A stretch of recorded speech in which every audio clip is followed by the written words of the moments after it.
All right, what do you say we jump right into it, guys? What's going on? Welcome back to Blunt Politics. And of course, the last thing I saw in the comments is somebody pointing out my spelling mistake. And of course, it's not Bunt Politics, it is Blunt Politics. So I'll make sure to fix that after the show. But I appreciate you pointing that out. What do you say we bring in that chat that is so famously smarter than I am? What's going on, guys? There you are. What's happening, everybody? Appreciate you. Lots to talk about today, lots to discuss.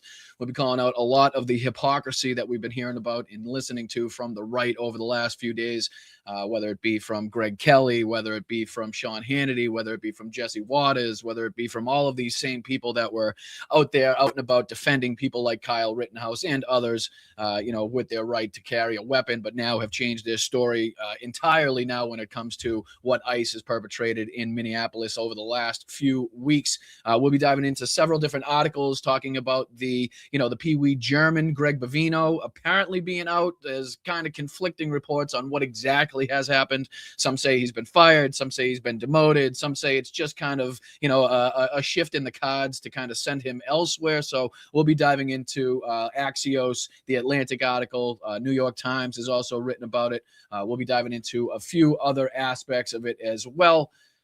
Let's see what else is going on, because apparently Tom Homan is coming in. Tom Homan is absolutely no better than Greg Bovino. Tom Homan was the original motherfucker that we were calling out when this all began and all kicked off. So, it's not like we're basically just replacing one bad apple, one bad egg with another. So I don't want to make it seem like we're making any progress. But Donald Trump is definitely, I think, reacting to not only the overwhelming, outrageous, and bad coverage and publicity he's been getting, not only him, but his administration and the people in it. Also, Kristi Noem and people like Corey Lewandowski in the meeting that they had. We'll be talking about that and kind of how they're kind of on their last legs, right? They're seemingly on the outs as well. So I think it's all about optics. I think it's all about poll numbers. Donald Trump is seeing what the country is saying, and I think he's at least trying to save face in some regards. He's also trying to still give Minneapolis an ultimatum. You hand us over all of these criminals, all of these illegals, and we'll get out of here. Kind of similar to the way that they did with the voting rolls. You kind of hand us over the voting rolls and we'll get out of here. Same kind of, mafia style threat that they've been perpetrating as well. So what do you say we get into thanking the chat? Thank you, guys. I appreciate you. What's up, Jim? What's up, Clover? What's up, everybody on Facebook, YouTube, Twitch, Instagram? Here, let me just throw this on just so everybody knows where to find me. Here is all of the social media platforms and sites that you can find me on. I think it listed TikTok twice, which is kind of stupid considering that's pretty much dead at this point. But those are, the places that you can find me: YouTube, Twitch, Instagram, Facebook, Blue Sky, Threads, Substack, TikTok. If you're still over there, I don't know why anybody is, but, just in case, I'm throwing that up there. So I just want to know, let everybody know where you can follow me, where you can find me. Please subscribe to the channel, a multitude of ways in which you can contribute to the channel. I know it sucks to hear everybody kind of say it, but we don't really sell you anything. Well, not really. We don't sell you anything at all here. We don't hide anything behind a paywall. It's not going to cost you a dime to see any of my content. All we ask is for $1 or $2 if it brings you some sort of information, some sort of education, or if it just kills a couple moments during the day where you can kind of hang and chill and talk with the chat and kind of figure out what's going on in the news. But there's Venmo up in the corner here. You can just take a picture of that. That is the quickest and easiest and most direct way to help the channel. Send $1 or $2, buy me a Powerade, whatever the hell. You can also sign up underneath where I am right now for a YouTube membership, or at patreon.com/BostonBrian, or just go the old-fashioned route and just, super chat, super sticker in the old chat ski there. So, all right, lots to cover, lots to get into. What do you say we dive into it before I kill any bit more time? Oh, also, we'll get at that at the end of the show. We'll get to that at the end of the show. But let me see if I can dive into this. I'm going to see if I can do it a little bit differently than I've been doing. Hopefully everything works similarly. But let me throw this on the screen, All right, so we're going to be diving into, obviously, the story of what's going on with Greg Bovino, what's happening with Tom Homan and the takeover. This is a little bit of Jack Cocharella's video. So it's just to kind of get everybody acclimated. Hold on, what's the word there? Is it acclimated? I'm not sure it is. I think it's... just getting acclimated. You know what that means, acclimated. All right, so we're just trying to get everybody acclimated with what's been going on, the latest stories and the reports and the rumors and what's going on. So a lot to dive into. Like I said, we'll be taking a look at the Five and Jesse Waters and, how they've been kind of ganging up on Jessica Tarlov, and how Jessica Tarlov has been, pretty much holding her own as she usually does on that channel. So just a lot of right-wing shit to call out after we dig into this story. Like I said, this is pertaining to this Atlantic article of Greg Bovino losing his job. And again, there's been different kind of, I don't know what you you want to call it, wording on this, whether he's been fired, demoted, or just kind of transferred. I think he's basically the scapegoat, right? Let's just kind of call it what it is. Let's face facts here. He's being used as the scapegoat. Donald Trump, probably doesn't like that he's short, probably doesn't like the coverage that he's been getting, probably doesn't like how he can't, hold his own in a press conference. Those are the things that Donald Trump kind of looks for in a guy, in a representative of the Trump administration. So I think he kind of recognized that it's going south very quickly, and I think he's kind of pinpointed Greg Bovino as the target of the ire, at least in Minneapolis, and also like we saw in Chicago and other places like that. So again, before we dive into this, a little bit from the Jack Cocherella video, and again, this is just kind of an overview, the first couple minutes, and I think there's another section in this I wanted to get to, but just to kind of, until let everybody filter in, hit that like button. I'm Boston Bryant. This is Blunt Politics. Let's see if we can get into the news. Appreciate you guys. Greg Bovino is officially out, and now Kristi Noem and her boyfriend have officially been put on notice. Yes, today Donald Trump took the steps of not just firing Greg Bovino, the first domino to fall in an administration that has been weary of firing, but then he went on to threaten Kristi Noem, but not just Noem, her boyfriend as well, or I guess I should say. And again, a lot of that reporting comes from, and I probably should put this up while I'm talking about it, comes from this article right here from the New York Times, and the reporting which came from the 2-hour meeting that they had, which Kristi Noem apparently called for. But there, also from the interview, the press conference that Caroline Levitt did, where she was kind of questioned on some of the responses by Kristi Noem. And she pretty much did her best to separate and kind of distance Donald Trump from the statements, from the allegations, from the comments of Kristi Noem. So that was kind of one thing that people picked up on and kind of pointed at, like, maybe she doesn't have the full support of the Trump administration at this point anymore either. So again, that's just kind of one of the aspects as well. The man who she is cheating on her husband with. All hell is broken loose in Donald Trump's administration. It is seriously coming apart at the seams at this point, and Republicans have no defense to offer up. I just want to check, is the sound okay for you guys on this one? Because I'm sharing the whole screen. I usually don't share the whole screen. I just want to make sure the sound's good. Give me a couple thumbs up in the chat. Just make sure the sound's okay. Donald Trump scrambles to find a scapegoat. It looked like it could possibly be Stephen Miller, but Kristi Noem's job right now is on the line. I cannot wait to get into that reporting. But of course, I want to start with the failure of MAGA to try to frame this in some positive way for Donald Trump. It is just not working. And Jessica Tarlov made sure everybody on Fox knew. I want to hear from Jessica before we get to Donald Trump's panic and how Kristi Noem could be out next. And like I said, we're going to cover this clip here later on in the show. So just for the time's sake, I'm going to skip over where he plays this clip and just go into, I think there's just about a minute or two left in just kind of the rehashing, the recounting of what's been going on overnight. And again, what's taking place with Greg Bovino, Tom Homan, in that reporting. So let's dive into where he gets back into it. How politically toxic ICE is, the fact that we have masked men in our streets murdering American citizens, and as they try to build a narrative for Donald Trump, he's not doing them any favors, because before he decided to get rid of Greg Bovino and now threaten Kristi Noem, he posted this about how he wants to be moving forward in Minneapolis.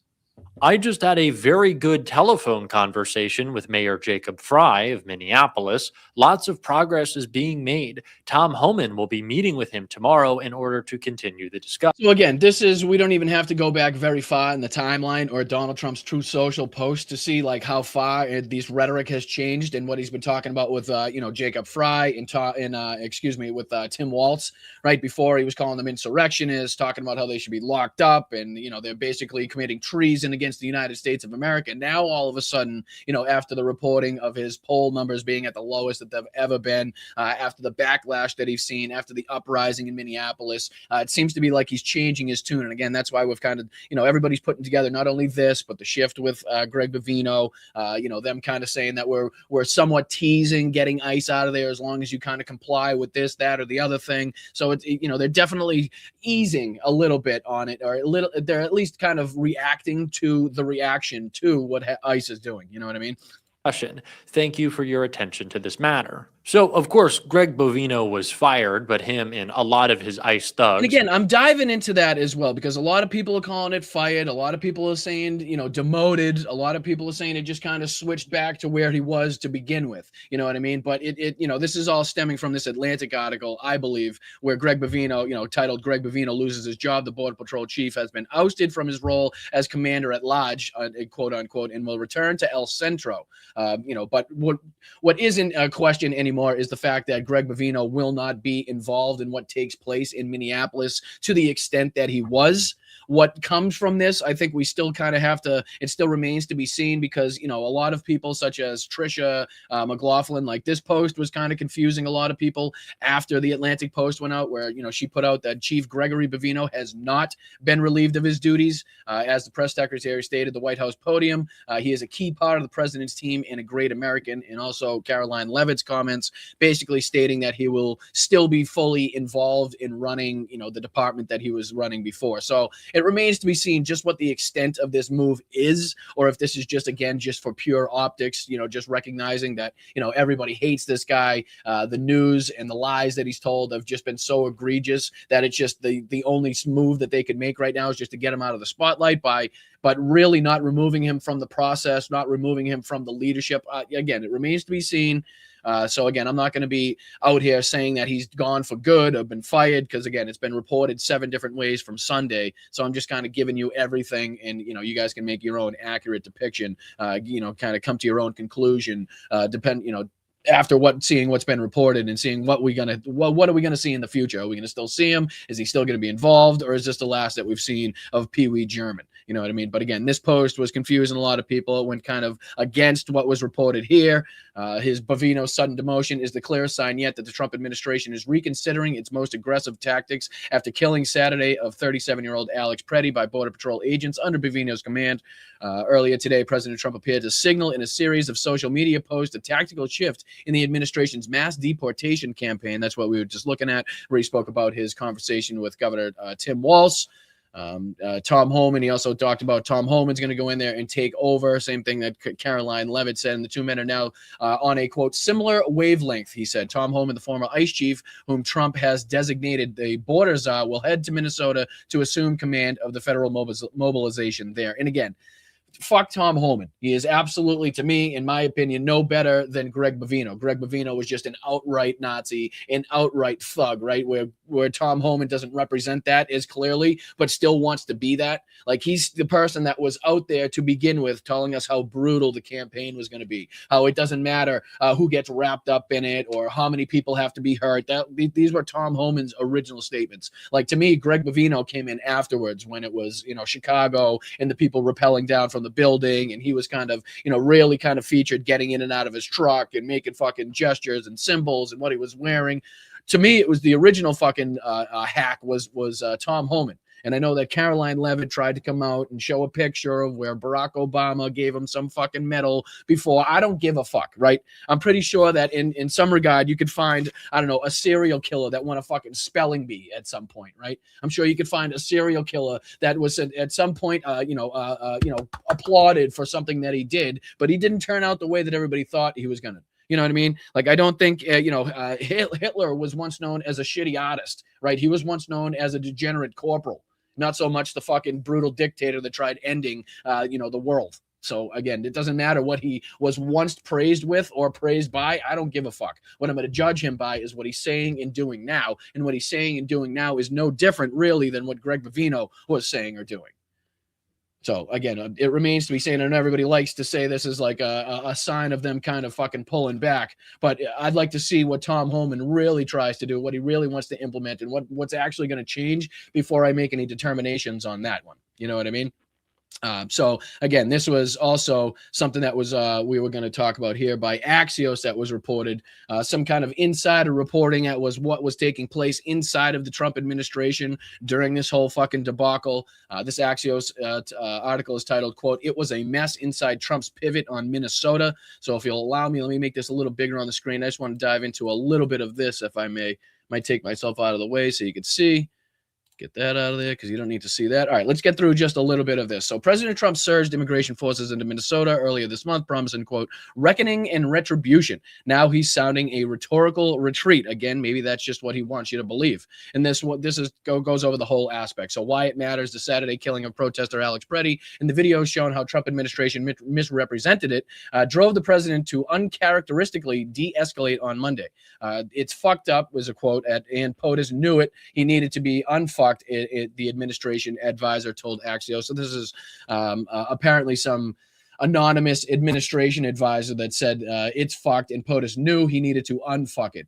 Basically it was a quote given to Axios. So basically the zoom in. Trump's most significant move came Monday morning when he dispatched White House Border Czar Tom Homan to the Twin Cities and essentially cut out Homeland Secretary Kristi Noem out of the shambolic Minneapolis operation. And it was previously reported that there was some tension and kind of some infighting as to who had the most power or who could accrue the most power between Tom Homan and Kristi Noem, and also this whole sideshow of Corey Lewandowski not actually being appointed by Congress, not actually being approved, but seemingly running operations, having an office, having an affair with Kristi Noem as her husband lives elsewhere. Like this whole fucking situation with them is kind of out of control to begin with. But yeah, there was some reporting that there was some tension and some power struggles between Tom Homan and Kristi Noem as it pertains to kind of the immigration process. So it remains to be seen if that 2-hour meeting, and we'll get into the New York Times article, had anything to do with that. But the fact that Stephen Miller, as it was reported, was left out of that is definitely something else to look at. So this also goes on to say that soon after Homan's appointment, DHS announced that the hard-changing head of the controversial immigration efforts, U.S. Border Patrol Commander Greg Bovino, would leave the state and return to his old job in his sector in El Centro, California. Quote, he's a cowboy, and it was a mess. It was only escalation, and no one was going to back down, a source familiar with the operation said. Homan going is a good thing. Someone needed to step in. Driving the news, Trump spent Saturday lamenting his administration's botched response to Preddy's shooting, including news conferences by Bovino and Noem, in which they seemed callous about the man's death. A confidant who spoke to Trump aides told Axios. So basically, that's telling me that Donald Trump spent the entire day watching television, reading all the not reading, but watching all of the news coverage, and he didn't like what he was seeing, right? This is what somebody familiar with the administration, somebody in the inside that wants to remain anonymous, was saying that he spent the whole Sunday lamenting about his administration's botched response to Preddy's shooting. The White House wants to get the Minnesota immigration operation on solid footing as Senate Democrats threatened to shut down the federal government Friday because of the administration's controversial immigration enforcement efforts. Quote, so it's Tom Homan to the rescue, end quote, the confidant said. Of course, that's absolutely not what's going to happen. Zoom out, a career immigration official who served under President Obama and Trump during his first term. Homan has a measure of credibility with the Democrats who run Minnesota that Noem, a committed Republican partisan, does not. And again, that is totally thrown out the window to its entirety in this case, I believe. I don't think Tom Homan has a fucking leg to stand on anymore. I don't care how many pictures you produce. I don't care how many, fucking awards and ceremonies and handshakes you can show him, with the Democrat. I don't give a shit. I think he's been proven time and time again, not only in his rhetoric, but his actions, that he's willing to commit any atrocities and willing to follow any of the instructions by this Trump administration, whether constitutional or unconstitutional, illegal or illegal. So fuck him if he thinks he's going to get some solid footing to step on in Minneapolis. Homan plans to meet with law enforcement on the ground. Minnesota Governor Tim Walz and Minneapolis Mayor Jacob Frey, both of whom have accused immigration agents of terrorizing Minnesotans and called on the agents to leave. Again, why you wouldn't put in there that the administration had also called them insurrectionists and basically said that they were committing treason against the United States to kind of offset that bullshit, Axios, I'm not sure. Trump spoke with Walz and Frey on Monday and struck a new tone of cooperation. That's the tweet that we wrote, that we read. A person familiar with Homan's plan said he'll help steer operational decisions and media presence. Homan understands the silos that every single person has to operate in. And the second source familiar with DHS operations said, referring to Homan's experience as a local police officer, CBP, and ICE agent, which has shown absolutely nothing of fruition whatsoever to say that he knows what he's doing. An administration official said Homan is likely to emphasize more targeted enforcement efforts with fewer confrontational tactics than Bovino, who whose roving squads of masked officers were caught on video accosting residents, such as 2 Target employees, both U.S. citizens who were roughed up earlier this month. The big picture: Trump wants a peace with honor withdrawal from Minnesota that doesn't look like his immigration surge was a loss driven by botched law enforcement efforts under a Bovino and a plummeting poll numbers. I think that's what's truly going on. The plummeting poll numbers here have a huge impact on their fucking reversal, or what they want you to believe is a reversal here. But this peace with honor withdrawal, right? I mean, so basically what he's pulling is he wants to pull in Afghanistan without actually getting the coverage like Afghanistan got because of his fucking rhetoric. You know what I mean? Like, he doesn't want to pull back with his tail between his legs and make it seem like, he lost here. But he also doesn't want to continue with the same actions that have made his polling numbers plummet even further than they were to begin with. So a lot of that has kind of taken effect as well. So, but I'm still wary on what Tom Homan's going to want to do. The administration wants Minnesota law enforcement to help traffic and crowd control so that DHS can make immigration arrests without interference from the well-organized protesters in the Twin Cities. Again, this whole well-organized bullshit, this rhetoric, this propaganda that you're going to hear throughout, the Greg Kellys, the Fox News, the Jesse Waters, and all these other idiots, the Mark Levins. It's just fucking asinine. The fact that people are pissed off enough to get out into the streets together, and the fact that people are using whistles and different social media platforms to communicate, isn't this like well-organized, well-funded fucking militia that everybody wants you to believe it is? It's just people utilizing the technology that's out there and utilizing the frustration and the anger that people have in order to congregate in similar places to have the biggest show of force. That's all. It's all that is. So this, like, we're going to find out who's behind all of this. Okay, then you're going to have to arrest all of the fucking CEOs of all the social media platforms, because that's just basically what people are doing. Okay, you're here. All right, I'll come meet you. Oh, the fucking ICE agents are here. Okay, we'll be there in 2 seconds. There's no real, like, George Soros funding, and here's only a platform that Antifa can use, and here's this fucking everybody's handing out body armor funded by this. No, it's civilians. It's just fucking random people going in there handing out food, water, clothing, hand warmers, whatever it may be, because they feel it they feel it necessary to take it upon themselves to do these fucking kind acts to people out there representing their beliefs, their policies, their wishes, when maybe they can't be out there all day like they are. You know what I mean? It's ridiculous to think this is like some, fucking foreign funded action and everybody's on the same squad and everybody got a digitalized memo in the morning being like, okay, you're going to be here. Here's your fucking instructions. Here's the weapons you need. Like, it's ridiculous. So basically it says 3 demonstrators have been shot by federal agents this month, including 2 fatally, Preddy and Renee Good. Reality track: Trump made a friendly call in peace offerings to Minnesota officials, but he's not going to pack up and leave the state. Of course, we already talked about, and we will discuss even further how basically they're given quid pro quos, whether it be voter rolls or just handing over people in which Minnesota is already complying with state and federal laws, right? So I highly doubt that Tim Walz is going to, overstep and go even further than state and federal law requires him to, just to appease the Trump administration. So, it remains to be seen what's going to actually happen here, right? So I know, like, we've been talking about the voter rolls. That was a threat. We've talked about, we could bring up the judges that have already shown in, like, places, what was it, Oregon, where they said that fucking Kristi Noem and the DOJ trying to get hands on the voter rolls. They kind of slapped that down. Same thing they were trying to do in California. Same thing they were offering here in Minnesota. I mean, it's pretty blatant and obvious that, they're looking for this inside information. They're trying to get some fucking hand up when it comes to either midterms or the general election. And they're using this chaos in order to kind of hold that above Tim Walz, hold that above Oregon and different other governors to say, okay, we'll stop the chaos in your state, but you're going to hand over A, B, and C. If not, then we're going to continue the chaos. So you can see how it's being used. But here's another article people were talking about as it pertains to, like, who's on the outs, who's on their fucking last legs in the Trump administration, who has power, who no longer has power, who should be worried about their job. This was a New York Times article, and this was put out, when was this? I believe this morning. Yeah, updated January 7, 2026, 9:41 a.m. was the last time it was updated. Trump holds 2-hour meeting with Kristi Noem amid backlash to Minneapolis shooting. The meeting is a sign that the president is concerned about the fallout from the killing of Alex Preddy, who was shot by immigration agents. This goes on to talk about how President Trump met Monday evening in the Oval Office with Kristi Noem, Homeland Security Secretary Corey Lewandowski, her top aide, for nearly 2 hours. They also talk about how Susie Wiles was in this.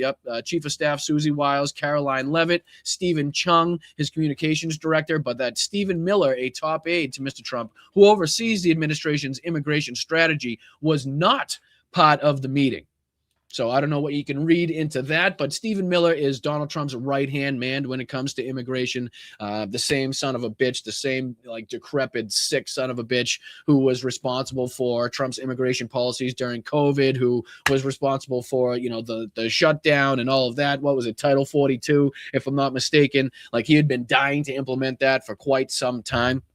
So the fact that he wasn't involved here, I don't know what people are reading into that, but it's definitely something. Maybe he wasn't around. I'm not sure. Maybe he doesn't have the power that he has once had anymore, but I find that hard to believe considering how close he's been for quite some time now. So it could be something, it could be nothing to read into. But the meeting came the same day that Mr. Trump announced that he was sending Tom Homan to oversee the operation in Minneapolis. The move was seen as a way to elevate an official who is steeped in immigration and customs of longstanding practice and prioritize targeted arrest, rather than kind of sweeping raids that the Trump administration has carried out in cities across the country. At the same time, the administration was planning to move Greg Bovino, a Border Patrol official whose harsh tactics have drawn sharp criticism out of the city, according to 2 officials with knowledge of the matter who spoke on conditions of anonymity. So, the fact that Kristi Noem actually called this really kind of shows that she knows what's going on, has put her on shaky ground. Like the fact that Bovino, and I'm sure she heard before most, that he was kind of getting sent packing,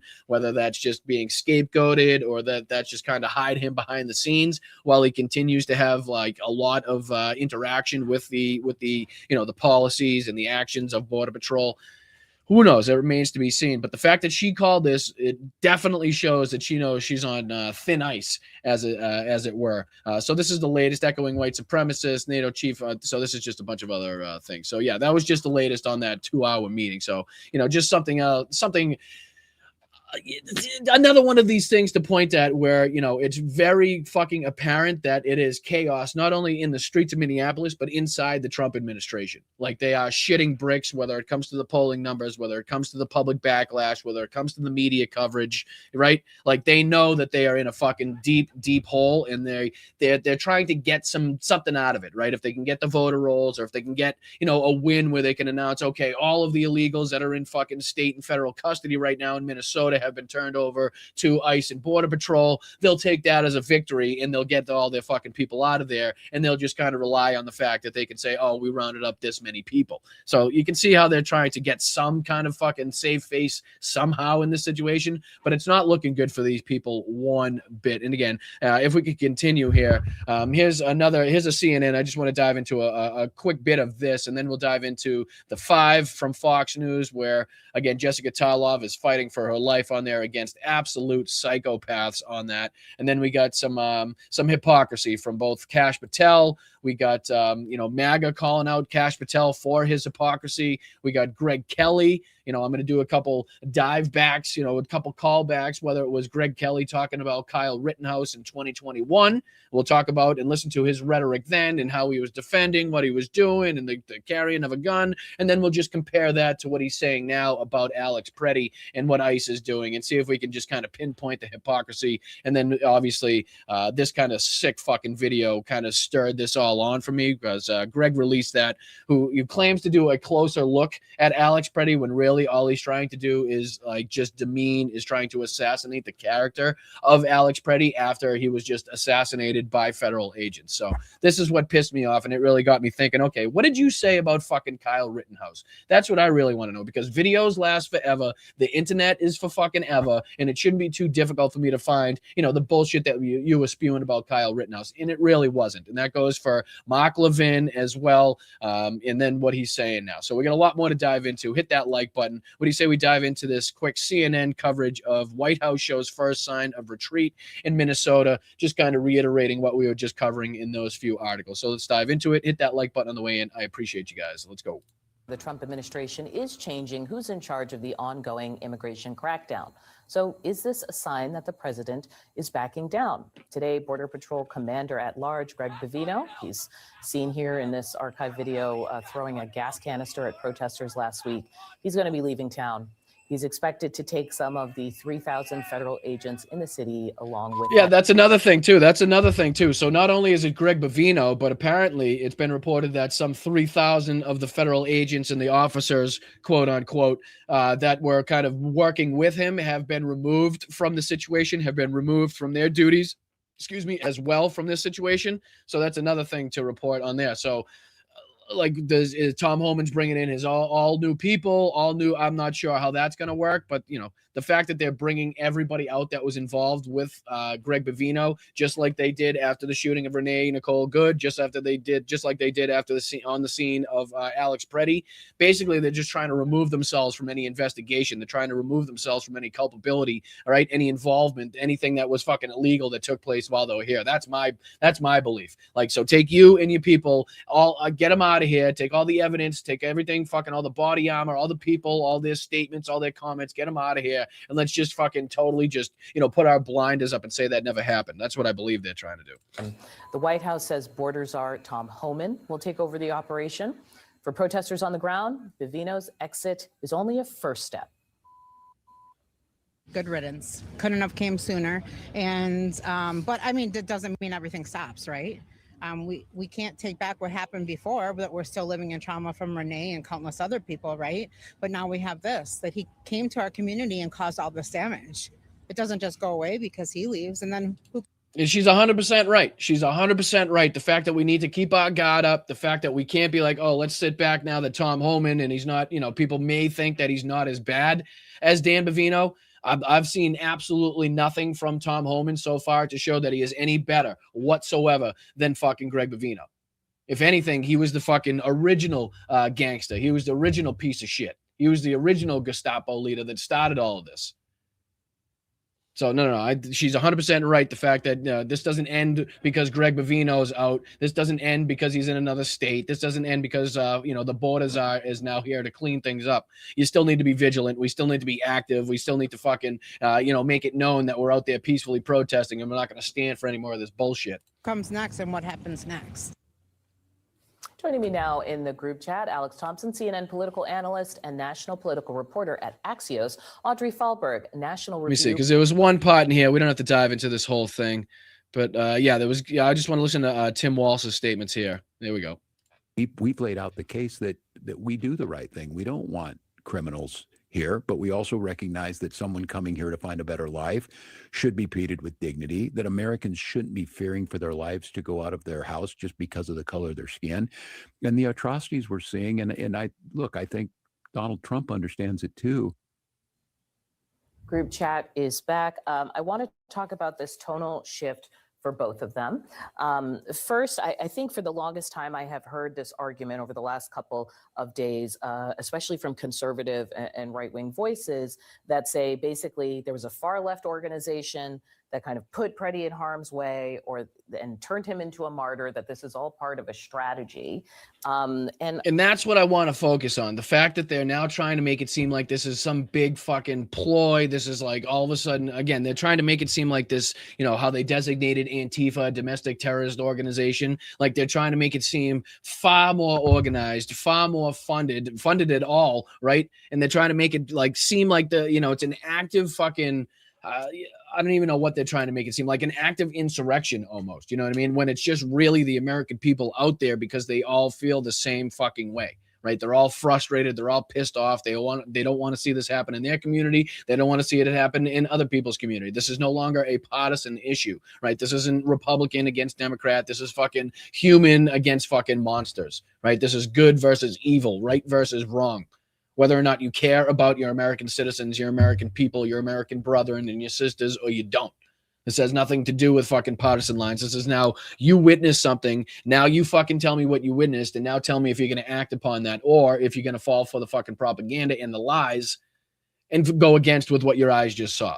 And again, to drill it home, there's been about a thousand different aspects and different fucking examples that we could pull up from right-wing media and these other fucking idiots, like I said, that we're going to take a look at here, who have just completely contradicted themselves time and time and time again, who have made themselves to look absolutely fucking committed to the licking of the boots of this administration. And there's just nothing that can pull them off of that fucking trail. Once they're on that fucking train, you can't get them off it. And they've done a lot in showing their ass in this fucking last week. I can tell you that much. And here's just kind of a representation of that. Here's the 5. And again, we don't have to dive into this whole thing, but there's a couple aspects in here from Jesse Waters. And then I want to get into what Jessica Tarlov was saying as well, where you can just kind of just the air of ignorance and stupidity and trying to misrepresent the facts, trying to misrepresent what we actually, again, saw with our own eyes is just, it's ridiculous to a point that it's almost hard to explain. So just a couple minutes of this, if I may, and then we'll again dive onto more of the blatant and complete hypocrisy from people like Kash Patel, Greg Kelly again, Mark Levin, and Sean Hannity. So a ton to dive into. Let's get into it. This tragedy occurred as a result of a deliberate and hostile resistance by Democrat leaders in Minnesota. Do you hear what a deliberate resistance, a deliberate and hostile resistance. So again, trying to make it seem more calculated, trying to make it seem more organized and official than it actually is, right? So just to give it this, it's not the people. It's not the people that are out there protesting. Don't actually make it seem like it's the will of the people. It's not. It's this small group of well-funded, well-organized, well-trained resistance members that are actually making it look like it's the entire country that's pissed off at this. Governor Walz and Mayor Fry have shamefully blocked local and state police from cooperating with ICE, actively inhibiting efforts to arrest violent criminals. Yeah, to not have fucking local and state law enforcement side by side with Gestapo Nazi members who are actively beating and shooting American citizens. Probably a good move. If I was the governor, I'd make the same move too. No, we will not help, assist, or fucking abide by the fucking statements or requests that you're giving us in any way, shape, or form. In fact, we're going to make it as difficult as possible for you to do your illegal, unconstitutional acts because I was elected by these people, and these people right now have spoken up, as has the rest of the country, considering the polling numbers on this immigration policy, on this immigration action that we've seen. And it's not partisan lines that we've seen people fucking rally against it. It's an overwhelming majority of the country that don't like what they're seeing right now. They have also used their platforms to encourage left-wing agitators to stalk, record, confront, and obstruct federal officers who were just trying to... And amen for them for doing so. Amen, and God bless them for doing so. That's exactly what you should be doing. And the fact that they even have to mention filming in there goes to show how scared they are of just normal, everyday citizens out there with a video camera, that could possibly get, some abuse, some fucking a murder on fucking camera. So the fact that they even have to put, they're telling people to get out there with camera, like, so that scares you, does it? The fact that, American citizens are out there with cameras peacefully protesting and recording what's being. So again, hashtag film and follow everything that ICE does. And that's the only reason that we've been able to get this far in our fight against them, is because people are out there with cameras from every angle, recording the sounds, the sights, everything. So God bless everybody out there doing the same thing. Lawfully perform their duties. This is precisely what unfolded in Minneapolis on Saturday morning. Obstructing federal law enforcement and inciting violence against officers is wrong and illegal. Well, thank God nobody did so. Thank God it's only on camera that it was the ICE and Border Patrol officials inciting the violence, instigating the violence, escalating the fucking violence on the scene, right? Pepper spraying, beating, punching, kicking, swarming, right? At no point you can even show me any point where he resisted arrest, which is what you'll hear from fucking Jesse Waters coming up and these idiots. Just yesterday, Governor Walz compared immigration enforcement in Minnesota to the Holocaust. We have got children in Minnesota hiding in their houses, afraid to go outside. Okay, that's factual. That is just a factual statement. Many of us grew up reading that story of Anne Frank. Another factual statement. Somebody's going to write that children's story about Minnesota. Definitely not hard to comprehend that somebody somewhere down the line will be writing stories about this, about the plight of the immigrant people, right? About the plight of brown and black people in these fucking communities all over the place, afraid to leave their homes, right? Afraid to go to the grocery store, afraid to go to the fucking doctors, because who knows what's going to, what immigration enforcement officer is going to ram into their vehicle or charge into their home unconstitutionally, illegally, right? So again, why anybody has a problem with this statement, I have absolutely no fucking idea. Okay, so a little hyperbole there. Tomorrow is actually Holocaust Remembrance Day, so who knows what he'll come up with by then. But Jesse, the president also put out a true social statement saying that they had a good call and that they have some sort of way forward, hopefully, and maybe the Border Patrol leaving, if that happens to turn out to be the case, maybe that's one of the steps forward. I'm very glad Walz called the White House, and they're both using the same word, which is cooperation. And that's all we've ever asked for. Hopefully we can just dial. Shut the fuck up, you piece of shit. Don't give me all that's all we've ever asked for. You fucking know damn well what you wanted, what you're getting, what you voted for, and now you're backtracking, you're backpedaling like a bitch, like the bitch that you are, because you've seen the fucking public reaction, because you've seen the fact that this administration has been caught lie after lie after lie and trying to propagandize people at every fucking turn. So don't give me this bullshit. Oh, that's all we wanted. Things back, we can get some cooperation, and people aren't needing to get hurt. He's not telling the truth, though, about the state corrections only cooperates after an illegal has been convicted and served their sentence. Right, because that is what the law requires, right? If I'm not mistaken. Here, let me see if I can pull that up real quick. Let's see. Minnesota state release. Yeah, what's this one say? Let me see if I can put this on there real quick. Where'd it go now? Oh, there it is. Oh, now where'd it go? I don't know how that happens. Is it? Yeah, here you go.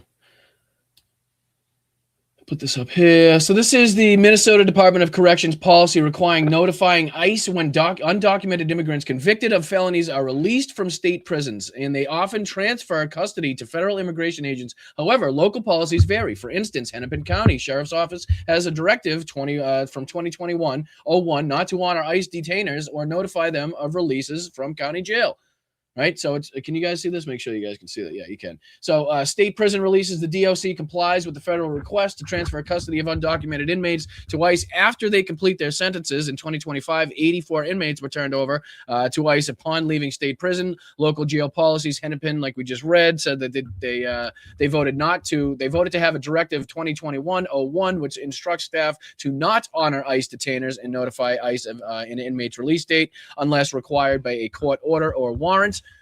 Proposed sanctuary status, support services, driver's licenses, it goes on to talk about. So basically what they want Tim Walz to do is to go above and beyond, right? They want him to, to not only, follow the policies of the state, follow the policies of local and federal law enforcement as it pertains to the Minnesota Department of Corrections, but he wants them to appease the administration by just, not following those rules and regulations, but just listening to them and just release everybody. Just give them every single person that is now within state and federal fucking custody, in local custody in Minnesota, and just hand them over so that they can take credit for having rounded these people up and then subsequently deporting them, right? Without having to do any fucking work because they can't get their job done because of the resistance. They can't get their job done because of the incompetency. They can't get their job done because they'd more rather fucking shoot pepper spray and fucking bullets into American citizens.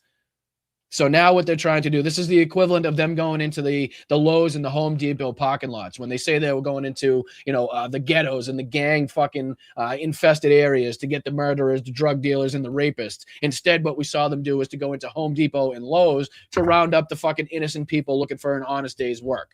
So this is that. So instead of doing the hard work and actually going about it the right way and trying to actually locate the worst of the worst, now they've fucked up so bad, they're so incompetent, and they've killed so many fucking American citizens that now they've been forced to say, okay, can you please hand them all over so that we can take credit for it anyway? So that's what's actually fucking taking place. So in case Jesse Waters wants to bullshit a little bit more, I'm not going to fucking allow it. City jails and the county jails do not cooperate, and they release dangerous illegal criminals into the streets, and that's why ICE is having to conduct these dangerous manhunts. I'm sorry, but what is that thing that we say here in this country? Like, once somebody has done their time, once somebody has paid their penalty to society, whether it be 5, 10, 15, 20 years, 2 years, like, do they come out and then we still have to brandish them with a label? Or did they, again, get to reintegrate into society having kind of paid that fucking price to paid that debt? because I'm pretty sure that we don't make them fucking finish out their term and then we're going to go into their lives and say, okay, now we're going to hand you over to federal fucking agents so they can fuck with your lives, even though you've been here 20, 25 years. This is either a mistake that you made that resulted in this, that, or the other thing. You know what I mean? So they're trying to misrepresent this in every way they possibly can. Both sides need to change tactics. No, they don't. No, they don't. One side needs to change its tactics. And if one side changes its tactics, it will absolutely change the reaction that they're getting. But there's also a problem that you've pushed it to a point past the point of no return, where no matter what the fuck happens now, no matter what tactics are changed, you've kind of set off this firestorm in this country where people aren't going to back down. People aren't going to fucking subside in their protest, no matter what happens from here on out. That's another thing you're going to have to contend with. Thank you, Jin. Appreciate you, brother. The governor of Minnesota is in open rebellion. He has called ICE agents Nazis. He's told the people to get in their face and to... Yeah, that's exactly what they're acting like. That's exactly what they represent. They've, in a lot of cases, told everybody that they like being called that. And in a lot of cases, they're white nationalists themselves. So yes, it's absolutely not like something hyperbolic. It's not something out of the ordinary or like, far out of this world to say. That is a clear representation of what we're seeing here by masked men roving the streets with guns, shooting American citizens, and just rounding up brown and black people at will. I mean, I don't know what else you want to call it. Kick them out of the state. And now it's like a low-level insurgency. There's very sophisticated communication tactics. You hear this? Very, very sophisticated communication tactics. Whistles and shit. Those overwhelming, overpowering communication tactics of, hey, ICE is 2 streets down.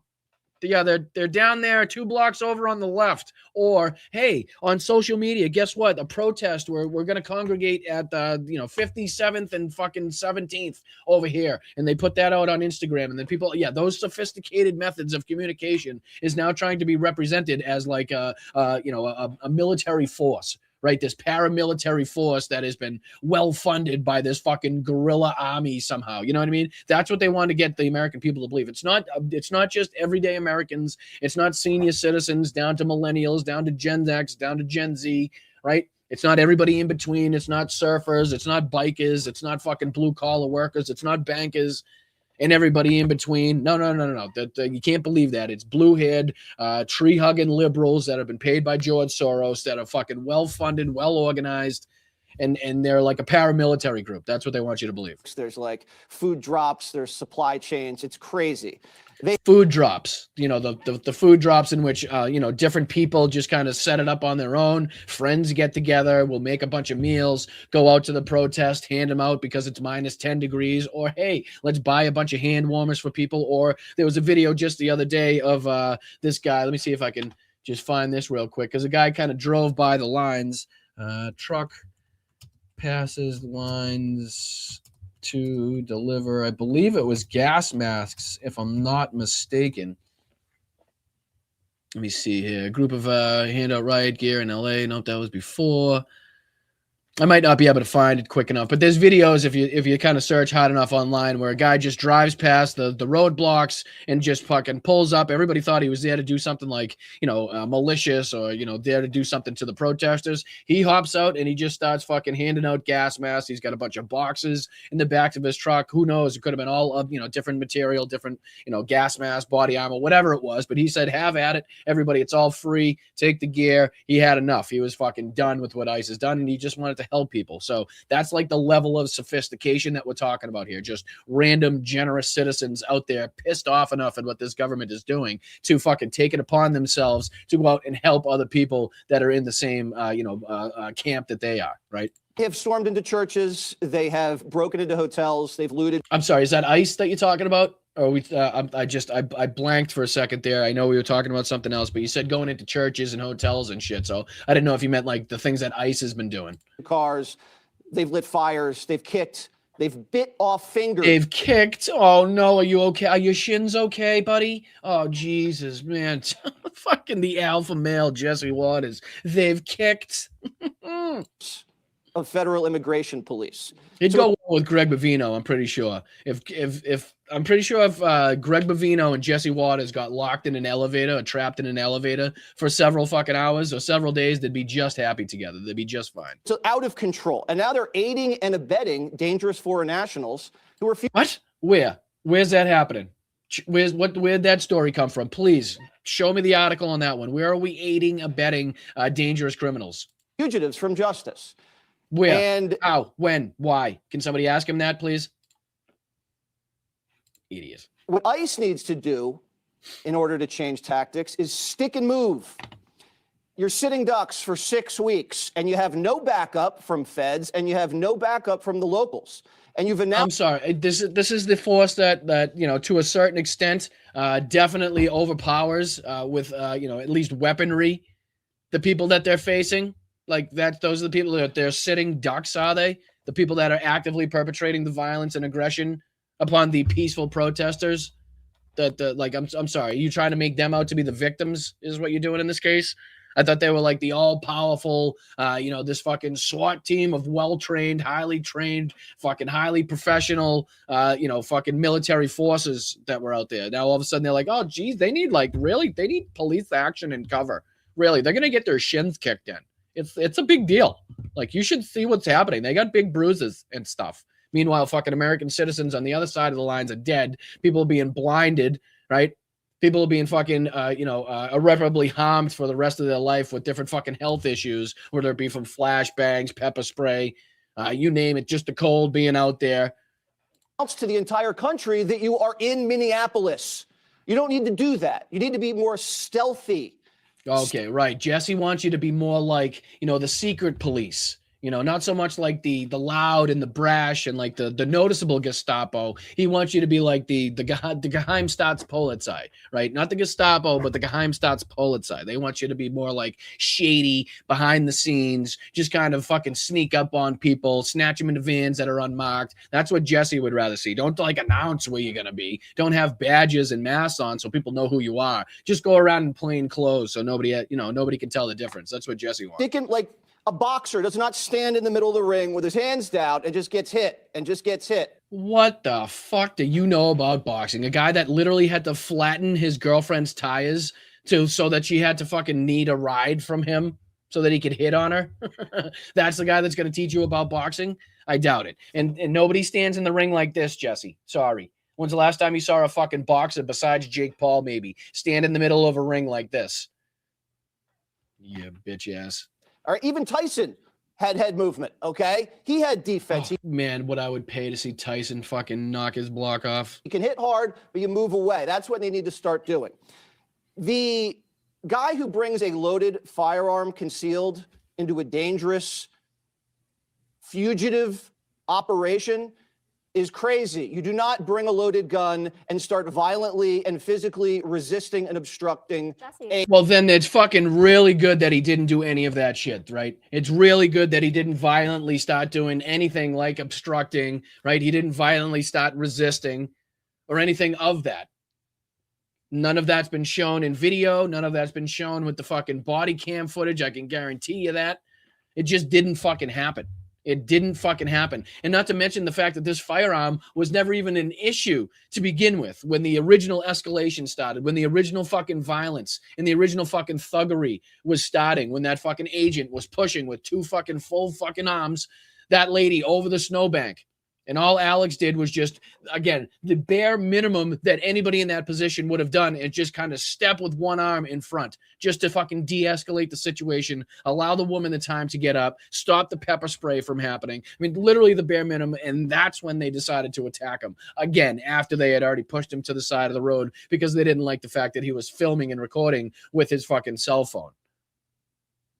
So it's ridiculous to think that this is now the rhetoric that's coming from people like Jesse Waters. And again, I want to go on to listen to Jessica Tarlov, and then we'll hop into the bullshit and the hypocrisy of people like Greg Kelly. But just recall what he's talking about here. Where, you got to be a moron. You got to be an idiot to go into a dangerous situation with a gun. What better situation to go into with a fucking licensed, with a permitted fucking firearm?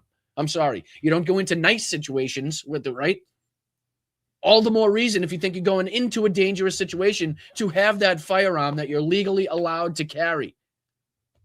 What a fucking stupid statement by people that are supposedly here to represent the 2A crew, right? The don't tread on me crew. Now all of a sudden, and I think there was a soundbite from Donald Trump this morning or last night where even he was saying, oh, you can't have guns. You can't have guns. Well, I'm sure the fucking NRA is going to love to hear that, because I believe it was the former head of the NRA that just came out on TV the other day and said that she goes to protests all the time armed. And again, not to mention the defense of Kyle Rittenhouse that all of these fucking people put up at the time when he illegally carried an AR-15 over state lines, illegally had that fucking firearm against people with plastic bags and skateboards, not people with actual fucking firearms actually out there to do fucking harm and malice towards the crowd like ICE and Border Patrol are right now. Bullshit. A manhunt. Okay. Anybody who knows you have a concealed permit and some guy that is confronting you as federal enforcement, you say, here are my hands. I have a loaded weapon on me. And you wait for fucking stick it up your ass. How about that? It's a situation too fast for the federal agents to go by policy, but all of a sudden it's not too fast for fucking Alex to be like, okay, in this split second, he's supposed to, okay, how am I supposed to, let me get out these fucking 7 lines I'm supposed to repeat in this situation as I'm getting punched in the face and pepper sprayed and pulled to the ground and fucking swarmed by 10 dudes, right? You dumb jackass. further instruction. You do not actively physically resist. Now you watch because he didn't. He was beaten. He was pepper sprayed. He was punched. He was pushed to the ground, and he fucking didn't resist. Watch the video, and it's very, very chaotic. It may have looked like they might have disarmed this guy during the. No. It didn't look like they may have disarmed this guy. It is fucking very clear to everybody that watched those videos that they absolutely disarmed this guy before any shots went off. Before fucking any shots went off. And I think now I've heard even like this new possible fucking rumor, and it sounds to me like it's definitely put out by Border Patrol or DHS or ICE, where it may have been Alex's weapon that accidentally discharged, which would give them the fucking perfect little situation where, oh man, his gun weapon discharged. And I think Jesse Jesus Christ, mentions it in one of his fucking broadcasts here where he's talking about the actual type of weapon and how it's prone to, discharging itself. So now they're going to try to use that as justification. Like, oh, if his weapon went off, of course they were going to think that they were being shot at. Of course they had to unload 10 or 11 fucking rounds into him at that point. So that I'm not buying yet. So, I'll have to dig more into that. Right. No, absolutely, Judy. It's very clear that you can see it being taken by the agent. I did about as deep a dive you could possibly do into that with fucking graphics, and Kyle, shout out to Kyle for helping me out with that one as well, where we circled all the guns and we fucking slowed it down and you replay it. I mean, it's clear for you to see. You don't even need the slow motion replay or the graphics or the circles or the fucking arrows to see it.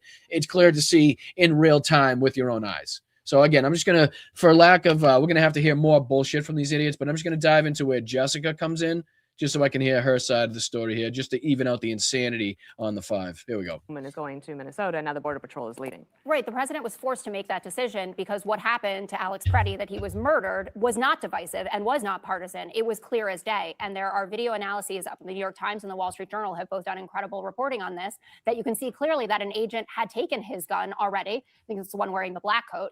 And you have the guy with the gray coat. After the guy is shot, you already get 10 bullets in him, even though his hands were up. He had his phone in one hand, which you're allowed to do. You're allowed to video. The other one like this, crouched over. And then you hear another guy going, where's the gun? Where's the gun? Well, shouldn't you know that before you kill somebody? No. It takes a lot. No, you shouldn't. It takes a lot to unite the NRA. No, I don't know who this motherfucker is either. I'll be about as respectful as I could possibly be, because to me, it does seem like, and I'll see if I can rewind it just a second. I don't know who the guy is here. Let me see if I can go back. Do they show him? Does anybody know who this guy at the table is? This guy here, because it looks like he's missing a leg. He's obviously he's an amputee. So I don't know if he served at one point or another. I'm not familiar with who he is. So I'll try to be as respectful as possible, considering I'll give the benefit of the doubt and just assume, since I don't know who it is, that he lost it in battle or he lost it serving this country somehow. Again, if that anybody knows any better, please let me know. I'll be happy to correct myself, but I'm just going to assume that at this point.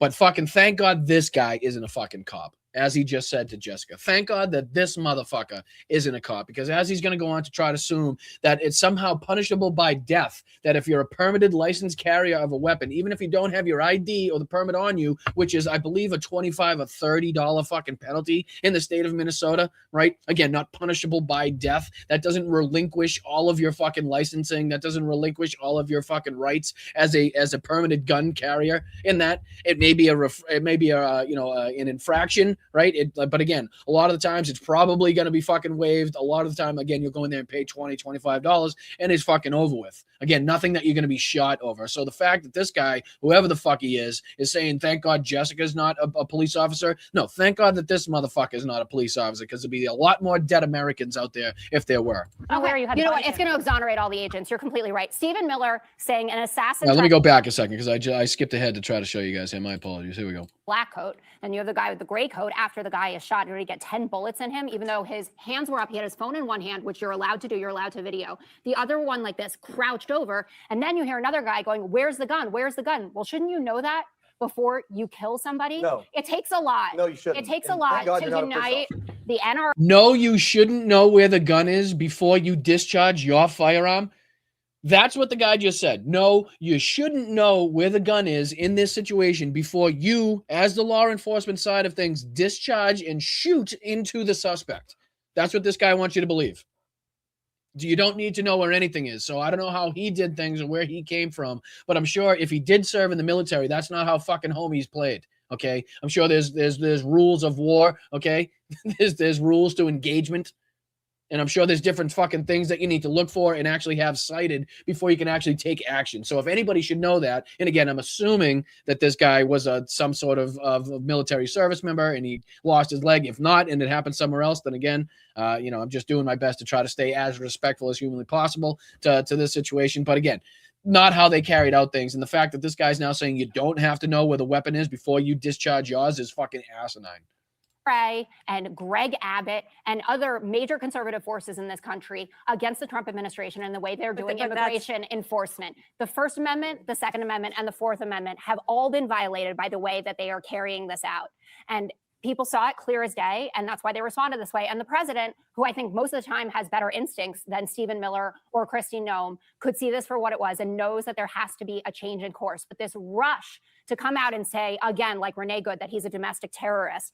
You're rushing too. You've clearly arrived at a conclusion before an investigation. Based on watching all of the video and the president. Have you seen the body cam video? I was unaware you had. You know what? It's going to exonerate all the agents. You're completely right. Yeah. So Kylie McEnany here, fucking the ex-press conference, the ex-Caroline Leavitt sitting here at the table, wants you to believe that everything that you witnessed from all of the different angles is somehow going to be exonerated, is somehow going to be changed. The entire narrative is going to change once the body cam footage is released, even though we can be fucking damn fucking sure that if anything on that body cam just changed the narrative or changed what they could fucking possibly say about this situation, that body cam would have been fucking leaked and released so fucking fast it would have made fucking Stephen Miller's head turn, right?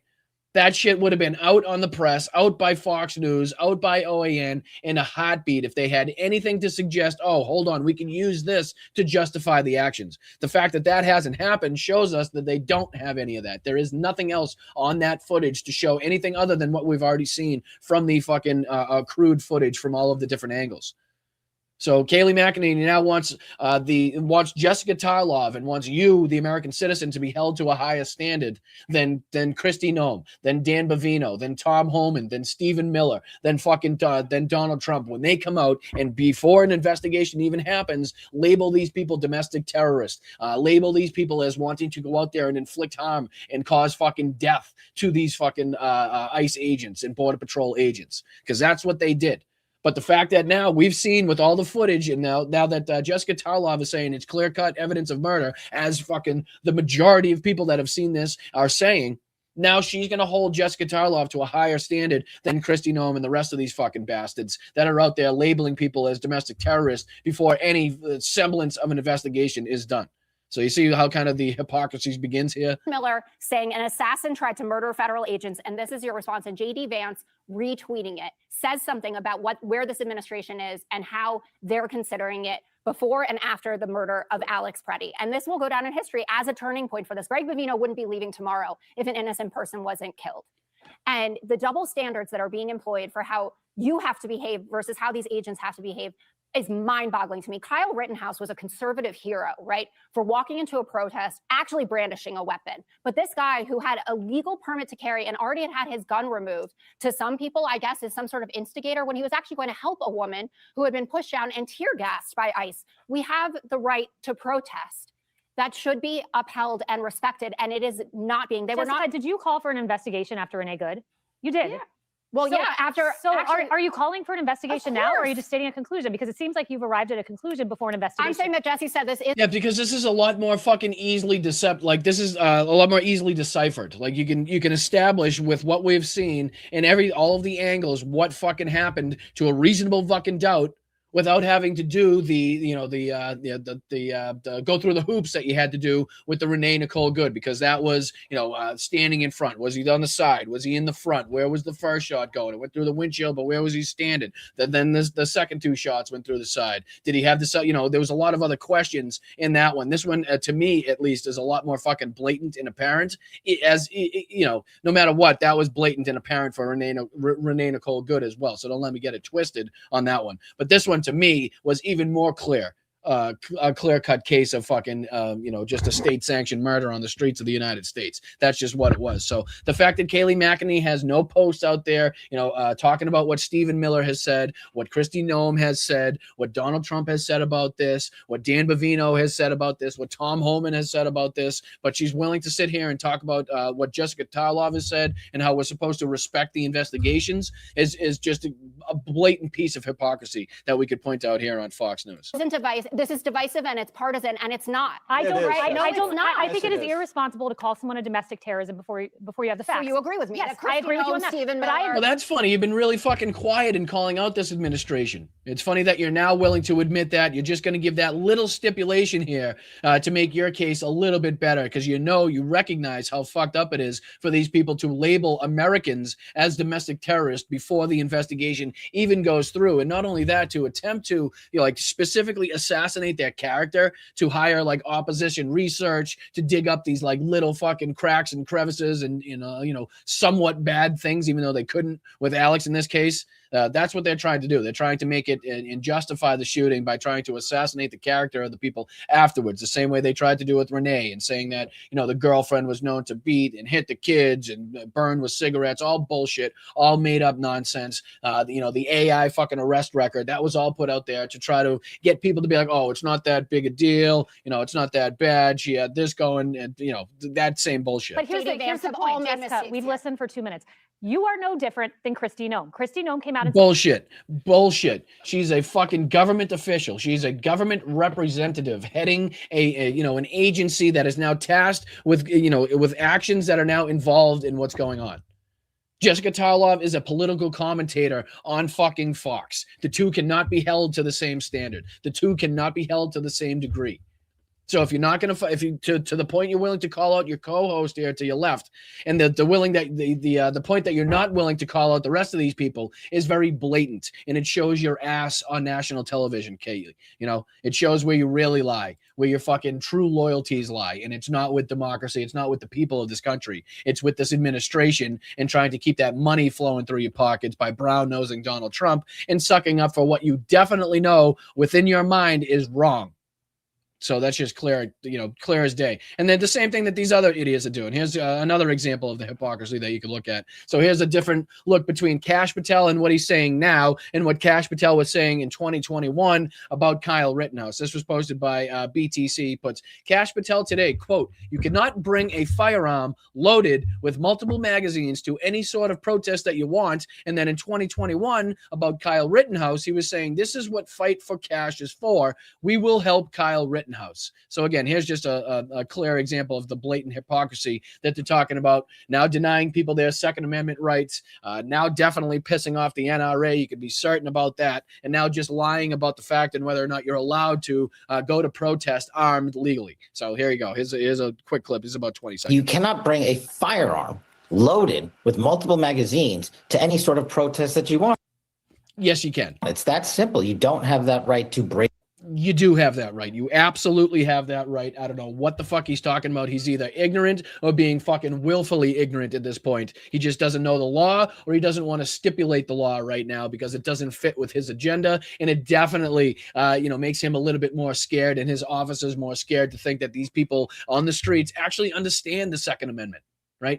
That's not what they really want to have happen. They thought you were just like helpless liberals, helpless progressives that don't know what a firearm is. You don't know what the Second Amendment is. That's made solely for the fucking Republicans, for the conservatives, as they'd have you believe. But little do they know that not only are there more of us than there are of them, but they ain't the only motherfuckers with guns. And again, I'll leave it there. But here we go. The law and incite violence. We're raising money. If you have a case, we will review it for free, and we will cut the check to the lawyer to file your defamation. I don't know why it's sped up. I want to see if I can slow it down a little bit. Yeah, I'm gonna play it like 0.7. Let me put it back just a little because it's important to hear what he's got to say here. Ready? Play. No? Not gonna play at all? Hold on. Why is it not playing now? You son of a bitch. You nasty son. I don't know. It's not playing now for some reason. Let me see if everything else is frozen. Is this frozen? What? Is this frozen?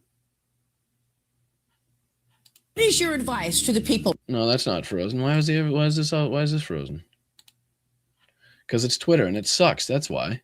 Why else would it fucking be frozen? Because it's fucking Twitter and it's run by Elon Musk and a bunch of fucking white nationalist morons, and they just don't know how to do anything. So that's why it's doing that. Let me give it a refresh. If it doesn't work, we'll just hop on. This work? Loaded with multiple magazines to any sort of protest that you want. It's that simple. You don't. It doesn't like when you change the speed of it. All right, one more time. I'll give it one more time. We'll do it real speed. Jesus Christ. What a shithouse of a fucking platform this is.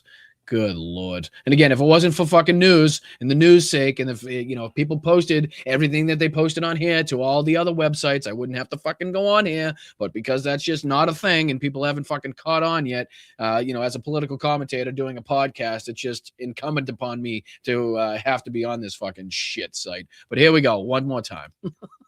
Jeez. To any sort of protest that you want. It's that simple. You don't have that right to break the law and incite violence. We're raising money. If you have a case, we will review it for free, and we will cut the check to the lawyer to file your defamation case and get your day in court. If Kyle Rittenhouse's team is listening, or your audience is tweeting, this is what Fight with Cash is for. We will help Kyle Rittenhouse's defamation cases. We will pay for them by raising money so he can clear his name like I'm clearing mine. You cannot. So this is Kash Patel in 2021, literally offering to pay for Kyle Rittenhouse's fucking legal fees. But in 2026, telling American citizens after the death of Alex Preddy that you cannot bring a firearm, that you're no longer legally allowed to carry a legal firearm into a protest. Like you'd have to be a psychopath, a madman. You'd have to be just with a death wish in order to do that. But, okay, hold on. Let me cut back to this clip where I'm actually raising funds and saying that I'm going to pay for Kyle Rittenhouse's, who killed, multiple people, 3 people in that case? With the plastic bag, a skateboard, and what the other instance was, with an illegal AR-15 that he traveled, over state lines.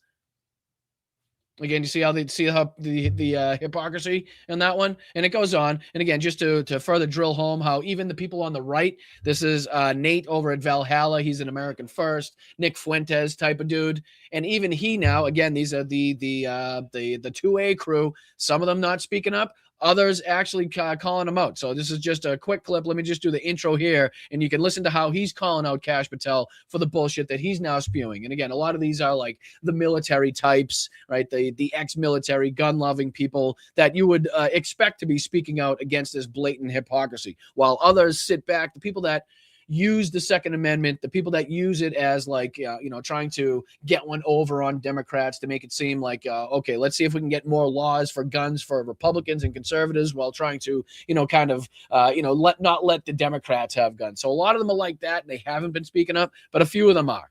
Let's listen. Right now, who are outraged that this is a second killing at the hands of Border Patrol in 2 weeks. As Christy said, you cannot bring a firearm loaded with multiple magazines to any sort of protest that you want. It's that simple. You don't have that right to break the law and incite violence. But he brought a gun. Have you ever gone to a protest, Jonathan? We do have a Second Amendment in this country. Oh, well, look at that. That's the director of the FBI for the Trump administration telling you, as an American, you're not legally allowed to have a firearm on you down on the corner of a random street in America. Did you guys know that? Did you guys know that was a crime? Crazy to me. I thought we had the Second Amendment. Apparently, the Second Amendment's about to go away under the Trump administration. So again, not only is the Trump administration now finding themselves in hot water with obviously the American fucking populace, the American community, and the world writ large, obviously for what they're doing with Greenland, obviously how they're treating our allies, not supporting Ukraine to any extent really at this point, but also now being fucking just lionized, right? Just actually being fucking torn down by the crew that usually propped them up, right? By the crew that got them into power in the first place. You can be damn sure that before there was the America First kind of split, that these people were fucking, if not calling themselves MAGA, definitely voting that way and definitely hanging out with the people that would call themselves MAGA. But now, not only are they in hot water with the press, with the populace, with the world, but now that fucking, that little section of people that they are still managing to hold on to, the gun-loving community, the people that supposedly love the 2A and don't want their fucking rights trampled on, now even a few of them are starting to speak out. Not many, I'll give it to you, not fucking many. They're all cowed. They're all fucking pussies. They all want to fucking act like alpha males on the internet, but when this actually comes time to going against the regime that they put in place, they're really fucking quiet. Really fucking quiet, but at least a few of them here are willing to speak up. And again, just to go by his intro, just to kind of get the sentiment here and how pissed off they are. Right, here we go. Talking about the biggest story in America right now, a follow-up of the last video of sorts, because there's been a lot of new information, camera angles that have come out since this event took place in Minneapolis. And I got to say, the more information that comes out, the worse and worse and worse it looks for ICE and Border Patrol. Yeah, it's not good, but even crazier than the event is actually the reaction from MAGA and the Second Amendment community. Yes, bizarrely, 2026, it turns out that MAGA is now the anti-Second Amendment party. Yes, they've joined forces with Beto O'Rourke and AOC, and the new... And again, we don't have to continue to play this, but I just want you to kind of get the sentiment of how they're kind of portraying what the Trump administration is now doing. So the Trump administration is now coming up with this line of bullshit about having guns at protest and being legally owned. And now what it's doing is causing a firestorm in the background that they actually didn't see coming. So they're trying to use this line of rhetoric to justify the shooting. But in reality, all it's doing is now stirring up another shitstorm in the community of people that do still support this bullshit. And even they can't side with what they're fucking talking about right now. Even it's making it difficult for them to support what ICE is doing and the rhetoric coming from the administration, because they're like, well, what the fuck? I mean, I got a firearms training thing behind me. You expect me to be like, oh no, Americans can't, defend, can't have their Second Amendment rights? Like, that's not going to fly, especially with these people.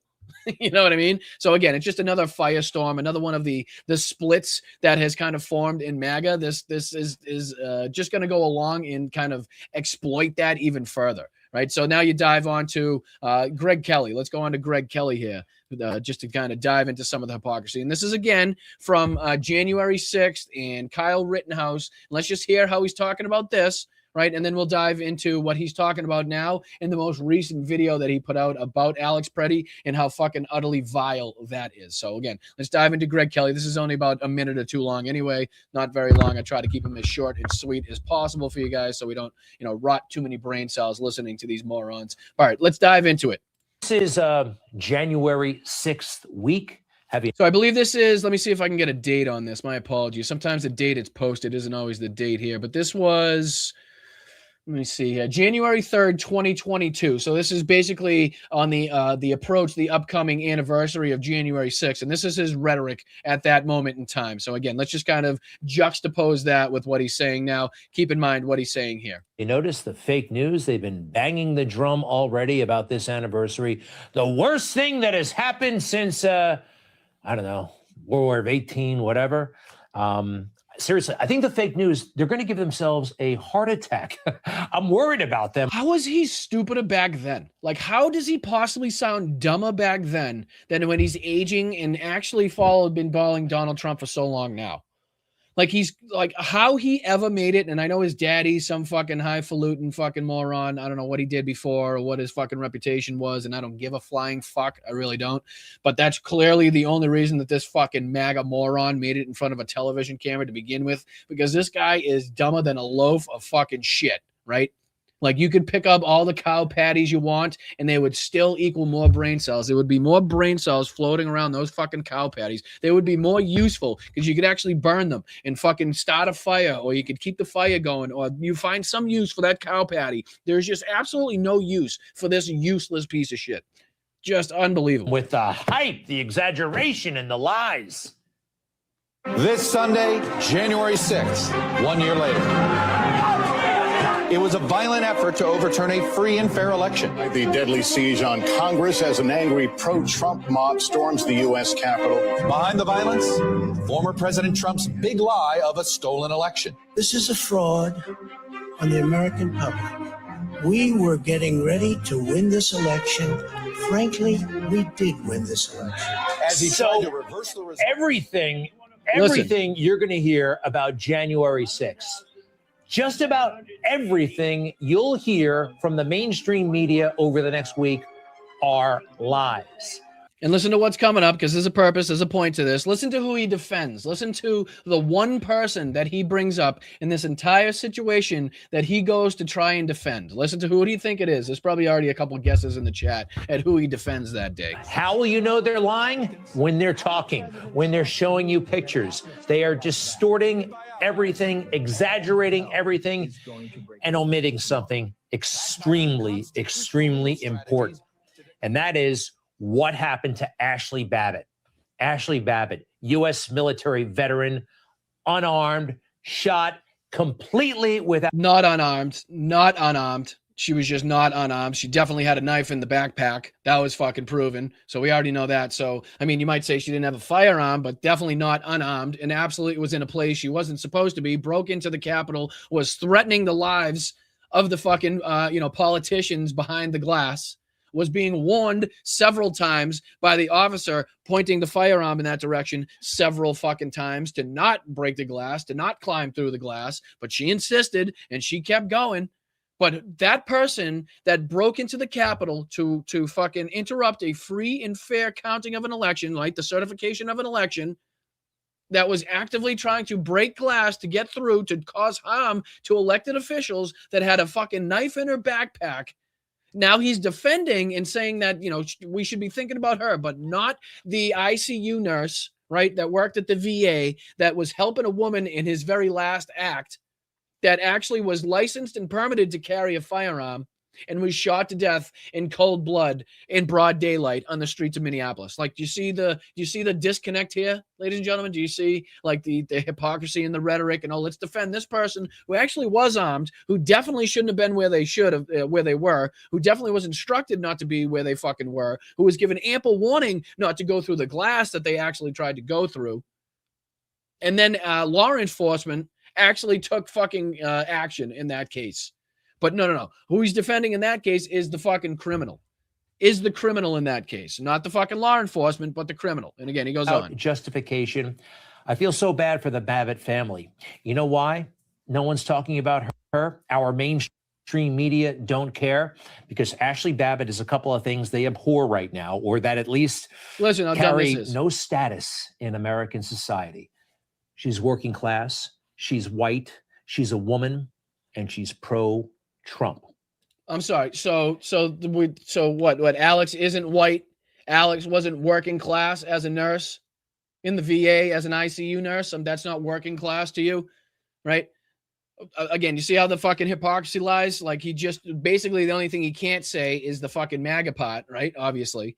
Other than that, it's what's in being a female. Other than that, it's the same fucking representation. And this time he's defending a criminal, and somebody that isn't a criminal, he's saying, is bad, is a terrorist, was there to cause harm, is an idiot for having a gun, right? But no, not Ashley Babbitt. And again, listen to this bullshit, because he goes on here. We'll listen to what he says here. This is his kind of bullshit about Kyle Rittenhouse, right? Listen to this. What a beautiful thing, huh? Not guilty on all counts. Kyle Rittenhouse did not deserve the ordeal he went through, but he certainly deserved today's verdict. So this is on the day where he's fucking found not guilty, and without playing his fucking crying and blubbering, let's go to the point where Greg Kelly picks up his commentary here. And again, we can see the difference. We can see the fucking, the way he's defending Kyle Rittenhouse and the illegal acts that he perpetrated and engaged in, and then how he's talking about Alex Preddy today. So again, let's go. Good for him. It's over. It's over. Whole life ahead of him. Now, fortunately also, no riots so far. Pretty peaceful outside the courthouse, and that is a good thing. So they were expecting fucking riots upon the fucking, the verdict here if it didn't go the way the left thought it was. But no, nothing in that case. And again, I'll go to, I think it was 316 in this video here, where he kind of picks up his commentary. Right, here we go. Let me see. I think it was 316. Let me see. Yeah, 316. And they never told us that. They never told us that. Also, Kyle Rittenhouse.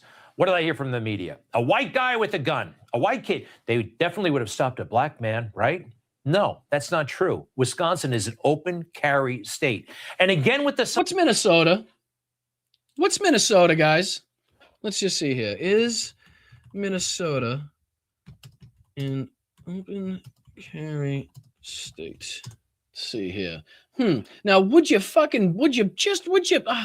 crazy how that happens. Let me see. I'll make this a little smaller so I can bring this over to you guys. Would you look at it? Would you look at that? Would you look at it? So yes, Minnesota is an open carry state, allowing the open or concealed carry of a handgun in public for individuals with a valid permit.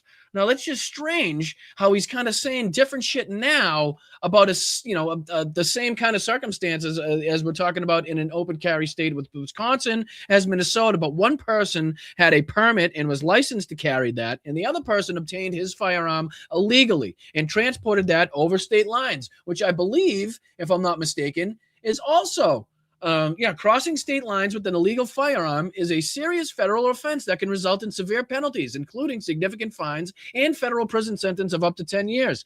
The penalties are determined by both federal and state laws and can vary depending on the specifics of the case. But potential federal penalties and imprisonment convicted under federal law, such engaging in illegal firearms trafficking, can lead to imprisonment for up to 10 years. $250,000 for individuals as a fine, felony charges, increased sentences, property seizures, and state-specific penalties. So again, one blatantly breaking the law, one blatantly in violation, one blatantly didn't have the right to own and have that fucking firearm where he owned and had that firearm, and the other person did. But it's funny who Greg Kelly decides to defend and support in this case. Suspects. One of them actually raped children. Did you hear that? Did you know that? Some folks in the media have been talking about. And again, that was also used as justification for what Rittenhouse did, and like the prior actions of the people that he murdered in cold blood, which again, shouldn't have any effect, had no bearing on the case, had no bearing on the situation then, but is again being brought up and has been brought up afterwards as justification for what he did. But not many at all. And they also tried to make this a federal case. How many times did I hear that Kyle Rittenhouse traveled from Illinois to Wisconsin as if he were, I don't know, entering Iran or the former Soviet Union? They made such a big deal out of it. Keep in mind that not only did Rittenhouse cross state lines into a community that was not his. I'm going to take the law into my own hands and take a gun, and in one case, cross state lines with an illegal firearm and gun people down. Kyle Rittenhouse was just 17 years old when he drove across state lines. In Wisconsin, you have Rittenhouse, a white teenager who crossed state lines with an AR-15 style rifle, killed 2 men and wounded another. He crossed state lines with an AR-15, threw himself in the middle of all this and started shooting people. He just started shooting people. That's all that happened, right, Joe? That's lying. That's lying. And by the way, crossing... How is it lying? How is it fucking lying? He went there for a specific reason. He carried out his intent. He did it illegally, and he got away with it. Where's the lie there? What's going on? State lines. Big deal. Welcome to Illinois, right? Do you hear that? Crossing state lines, Greg Kelly says, big deal. And by the way, crossing state lines. Big deal. Welcome to Illinois, right? You can cross state lines and not even realize you're crossing state lines. That's not how the law is written. Like, it doesn't matter if you're traveling 5 miles, 10 miles, or 1,000 miles to cross state lines. It doesn't matter if you cross state lines. It doesn't matter if you have a fucking Waze up or a map that says you cross state lines. If you cross the fucking state lines, you broke the fucking law, you dumbass. Ignorance is no fucking exception to the law. Right? You can't go into a state and be like, okay, I was doing 100 miles an hour. Sorry, I didn't know the speed limit wasn't 100. Right? The cop's going to be like, well, you're a fucking moron then. Sorry. Here's your ticket. I'll see you in court, you dumbass. You know what I mean? It doesn't matter how far he traveled. It's across state lines is crossing state lines, whether you fucking walked from the house that sits on the state line to the other, or if you fucking drove 700 miles to get to that state line. You dumb motherfucker. It's not that big a deal. And by the way, it is that big a deal. That's clearly why the fucking law was written. That's the reason it's written is because it's a big fucking deal. It was maybe, given the speed limit, a 25-minute trip. Maybe irrelevant. Doesn't matter. Why you're bringing that up is fucking stupid and a waste of breath. Doesn't matter. I don't care. I don't care if he ran it. I don't care if he walked it. I don't care if it took him an hour and 45 or 45 seconds. Doesn't matter. A half hour. It wasn't a big deal. Was a big deal. Not to you, it wasn't a big deal because it doesn't fit with your narrative. It wouldn't go with the agenda that you want to set. So it is a big deal, just not to you. Hey, the left, they're so concerned about crossing state lines. What about international borders? Borders. What about black people? Wow, they're so worried about fucking guns. What about black people? They're like big guns themselves. They're so dangerous and deadly. My dad told me they were big, dangerous, and scary and deadly. They're like guns without triggers. Oh my God, trigger. That's what he used to call them. No, it sounded like trigger, though. It wasn't trigger. It was something that sounded like that. That's what my dad used to call them. But these guys, they're like big guns. Why don't the left people care about them? His fucking racist prick. Why don't they care about that? State lines, Wisconsin, Illinois, the biggest deal in the world. But the Texas-Mexico border... but that's not a whataboutism, right? I mean, the right doesn't do whataboutisms. They don't like point the finger elsewhere. Like, I know crossing state lines with an illegal fucking firearm after he killed 2 people is a bad thing, but what about the black people?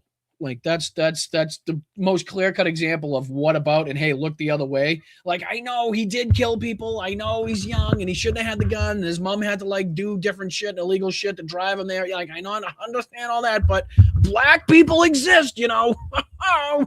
That one is optional. All right.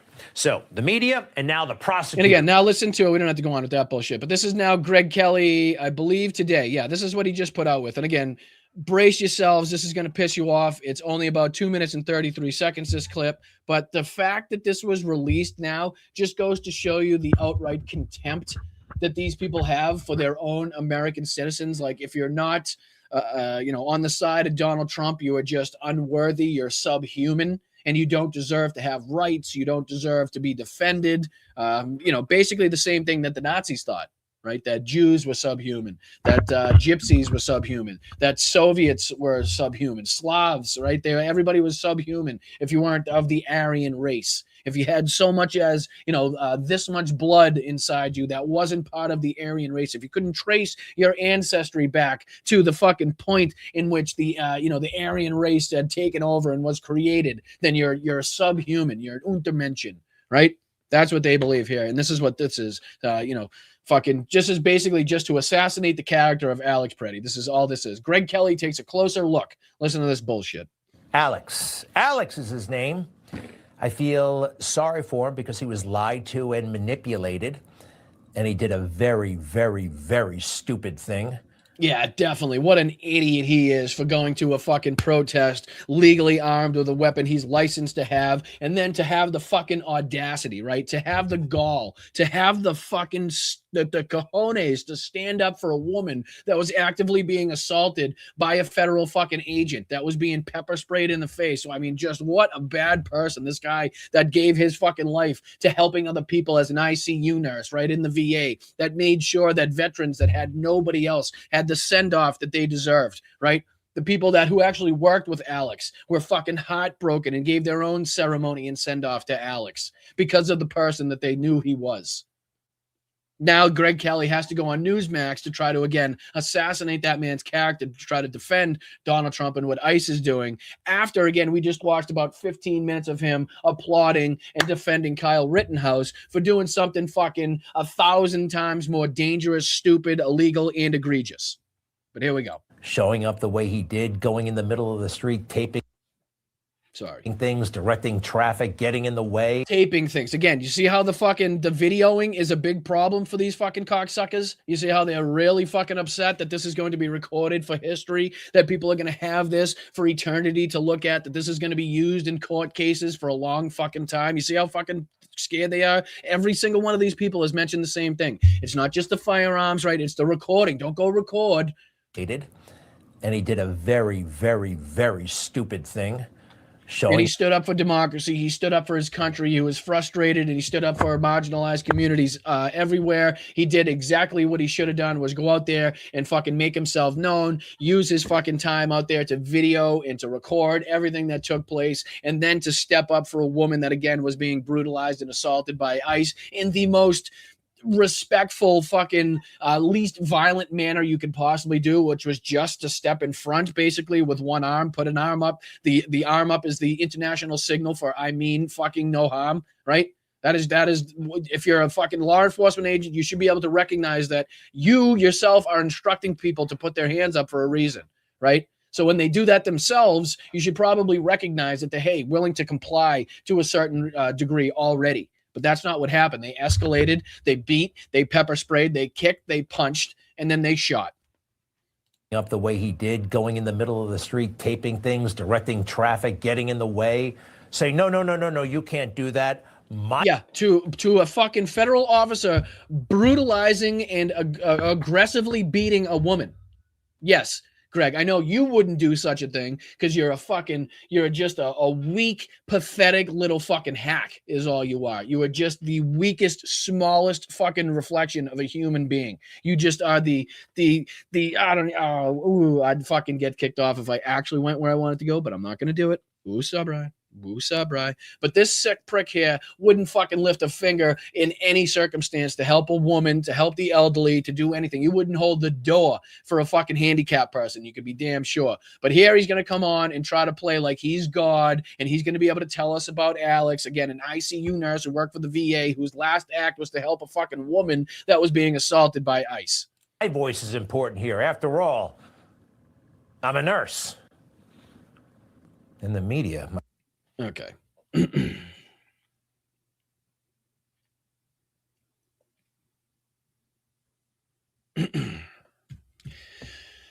One more time on that one. Getting in the way, say, no, you can't do that. My voice is important here. After all, I'm a nurse.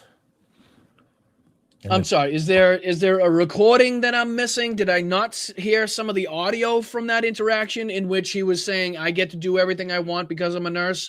Because I don't recall that ever playing over any of the speakers that I've heard, from any of the angles that I've seen, from any of the cell phone footages that I've seen. None of it has ever picked up the audio of Alex saying, hey, I can do whatever I want because I'm a nurse. I have heard, the agent say, where's the gun that we just killed this guy for? Because they couldn't even fucking pinpoint the location of the firearm after the fucking federal agent that already disarmed him had run across the street like some fucking scared rat with it. But no, God, this is fucking aggravating. Media, my goodness gracious, they have a new saint. It's a pretty ordinary guy, actually. But a pretty ordinary guy. Coming from Greg fucking Kelly of Newsmax, who has his only shot in life to be still alive and to have fucking food in his stomach and to be able to take care of himself because of his fucking daddy, because of fucking nepotism, right? The only goddamn reason he even has his fucking name on a show is because of that reason, is now trying to say that this ICU nurse, who again worked in the VA, and whose last act was to step up and defend a woman who was being assaulted by a federal fucking agent, is a small person, is an insignificant person, is a normal person. Nothing to be applauded, nothing to be praised. These are what this is what they think of you guys. This is what they think of you. This is what they would say about you if you were shot in broad daylight in the middle of the streets, regardless of what you've done in your past, regardless of your fucking heroism, regardless of the good deeds you've done, regardless of the sacrifices or the donations. Nothing that you can do, your job, whether it be, whether you fucking served as a soldier in the military, doesn't matter. Doesn't matter. If you're fucking not on the side of Trump, if you're not on the side of Republicans, if you're not on the side of conservatives, if you're not on the side of fucking fascism and fucking dictatorialism and authoritarianism, then you're worthless. You're nothing. You are fucking to be used as cannon fodder, to be used as meat to get your point across. To tell people not to fucking step up to us, or you'll end up just like that, like we've heard from several other recordings from several other fucking DHS officers who have said, didn't you learn your lesson from what just happened? Fuck you. No, I didn't learn my lesson.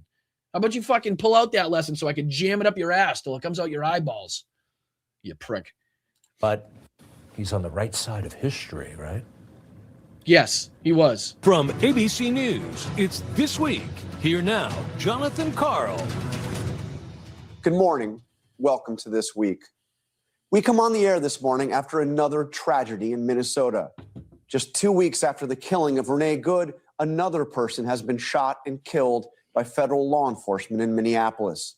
His name, Alex Preddy. He was 37 years old. He was an American citizen. He had no criminal record. He worked as a nurse. His patients were American veterans. He was an avid outdoorsman, a competitor. Look at the bottom chyron. Look at the bottom chyron right now as ABC News is doing the fucking bare minimum and just kind of giving you the generalized background, right? The bare minimum of facts and things that you need to know about Alex in order to fucking make an assessment of his character. And then the bottom of this fucking is saying liberals twist narrative again. Basically just saying, hey, don't believe everything that you're hearing right now. This guy obviously was a radical out there to kill. Like, this is what they're trying to get across in the fucking right-wing media. So again, when the ABC does the bare fucking minimum to come out and say, hey, no criminal record, worked as this, did this was his accomplishments, he had this license and permit to do this, literally the bare fucking minimum, they can't even have that. Cyclist and a licensed gun owner. He played football and baseball in high school. He was a Boy Scout. American citizen, let's see, baseball, rode a bike. That could be me, except for the... Yes, just like it could have been Renee Nicole Good, as it was. Just like it could have been any other fucking person out there on the streets actively using their First Amendment to peacefully protest. Or again, the Second Amendment to legally carry a firearm in this country that, again, has fucking far more firearms than it has people. Like, it's just like weird thing all of a sudden that you're like, oh my God, we're running into firearms in the streets? How did this happen? I don't know how that fucking happened. It's crazy. It's almost like there's more firearms than people. Yeah, I don't know how that fucking works. But here's Greg Kelly doing his best to be like, oh, should I be so like, just like Megyn Kelly. Did you hear the Megyn Kelly clip here? Did you hear this one? Yeah. Of course, there's only so much I can put on the show, so I try not to put all of it on here. But sometimes, let me see if I can put this on. Quick video. Yeah, it's got to be, I think it's probably this clip. Let me see if I can put this clip on here because she's fucking sick and twisted too, this bitch. Do you know why I wasn't shot by Border Patrol this weekend? Because I kept my ass inside and out of their operation. I'll play it again. Do you know why I wasn't shot by Border Patrol this weekend? Because I kept my ass inside and out of their operations. Because you're on the side of ICE. You are on the side of the Nazis. Usually the Nazis don't protest the Nazis. And again, when's the last time you found anything important enough for you to get off of your fucking dumb blonde ass and get out there and protest anything?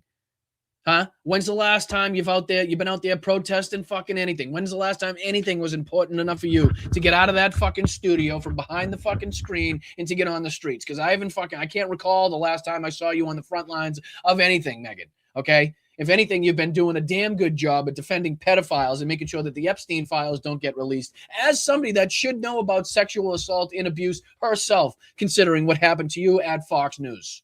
But again, people don't always go the way that you want them to, right? Arrest can lead to very bad things. He was not there to help. He was not there to assist law enforcement or make things easier for them. He was there with a loaded gun, looking to cause trouble for the Border Patrol agents. And what evidence are you using to actually say that on your show right now? What evidence can you point to suggest that he was out there trying to cause trouble or harm to anybody? Or just, I mean, what the fuck are we talking about here? I mean, are we all looking at the same thing? Are we all living in the same reality? Because it's pretty difficult to me to assume that when this is the shit that I'm hearing from the other side. And that trouble came back on him. Haven't we all had this conversation with our children? I've told my boys and my daughter this, my husband too. We've all talked to our kids about it. Every normal parent tells their children, if you get pulled over by a cop or find yourself interacting with a cop, you submit. If they are being a prick, a racist, a bully, overbearing, if they're wrong, if they don't actually have the right person, we will deal with it later. Good. Then you're teaching the kids how to be a fucking bootlicking piece of shit that doesn't stand up for their rights. That's a good job, man. Good job on you. Your kids are going to be fucking really better off because of that. I can guarantee, I'm sure. I'm sure. Let me see here. What was this other one too? Yeah, this one, because he goes on too. The part where I go out and do something incredibly stupid. All those things. Boy Scout, outdoorsman, right? You know who that is? A lot of people. Dennis Rader, the BTK killer, was all those things. Dennis Rader, remember him? He's the So now, I'm sorry. Now you're equating Alex Preddy to the BTK killer. Is that the equivalency we're trying to create here? I'm sorry. Are we serious? Is this am I being punked? Is Ashton Kutcher gonna pop out at any second now? Ashton, where are you? It's not funny. This is actually beyond stupid. It's not. No? So this is real? Okay. All right. Find, torture, and kill guy? I'm not even going to give him the time. Not even going to give him the time to do it. That's how fucking ridiculously asinine that is. And again, here's another fucking piece of work too. Here, listen to how he's talking about Kyle Rittenhouse, and then we can talk about and look at one of his statements. Here's Mark Levin. By the prosecutor trying to trick him. He's 18 years old. He was absolutely outstanding. He defended himself. If this kid hadn't shot Rosenbaum, he'd be dead. If this kid hadn't shot Huber, he'd be dead. What he might have a fucking, like, the imprint of a skateboard maybe somewhere, but that's about it. You could probably assume as far as that would go. But again, people that are actively and legally carrying firearms against the force, known for just shooting an American citizen, can't have legally their firearm out of protest. But here's Mark Levin actively and fucking outright losing his goddamn mind defending Kyle Rittenhouse for shooting somebody with a plastic bag and then shooting somebody with a skateboard. And again, doing it all illegally while transporting a firearm across state lines. And then we'll go into Mark Levin's statement about Alex Preddy. If this kid hadn't shot Grosskreutz, he'd be dead. Now, we keep hearing about this kid. Oh, he had 30 rounds in his rifle. What should he have had? 10? Oh, he crossed state lines to go to... You hear that? Oh, he had 30 rounds in his rifle. What should he have had? 10? So obviously the number of rounds doesn't matter, right? Doesn't matter how many rounds or magazines you have. Clearly just stated by Mark Levin in this case. Okay, let's take that mental note that. Kenosha. First of all, he didn't. And so what if he did? His father lived there. Okay, and he just says here, if he trafficked the weapon across state lines illegally to Kenosha, so what if he did? His father lives there. Okay, so it doesn't matter if you violate federal or state law as long as your daddy lives in the neighborhood, apparently. Thing about this kid, oh, he had 30 rounds in his rifle. What should he have had? 10? Listen. Oh, he crossed state lines to go to Kenosha. First of all, he didn't. And so what if he did? His father lived. No, he definitely did. But what do you mean, so what if he didn't? What kind of logic is that? It's illegal if he did. I don't think he did, but if he did, who cares? It's like, okay, that's not how we do this. That's not how that works. You know what I mean? The rules and the rhetoric and the language is kind of written for a very specific reason. You don't get to be like, fuck it. His dad lives on 42nd and 3rd. Like, what are we going to do? He was close enough. There. Why is he the one that's on defense? Why is he the one that has to explain himself to the media? Because he's the one that murdered people. He's the one that, again, illegally trafficked a fucking weapon across state lines to then illegally discharge that weapon to illegally murder people. And I don't give a shit if he got off on it. I know what fucking happened there, too. Yeah. They don't tell us about Rosenbaum.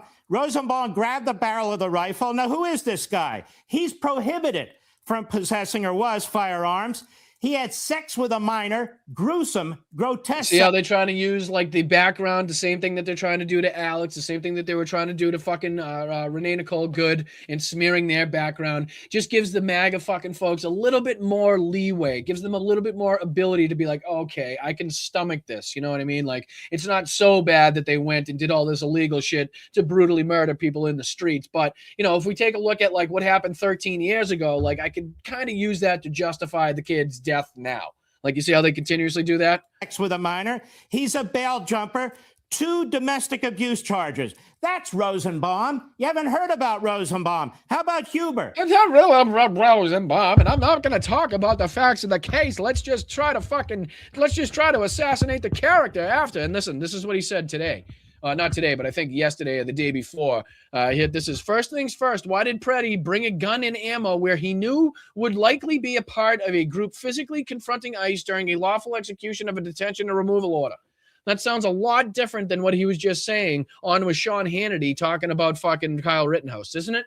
Right off the bat, like, oh, what if he said they had 30 rounds? What's he supposed to only have 10? Oh, who cares how many magazines and bullets he's got? Well, first things first, the thing he says now is, why did he bring a gun? I didn't hear him questioning the fact of why Kyle Rittenhouse brought a gun to a situation that possibly could have been dangerous and made even more dangerous by the fact that he brought that weapon to it.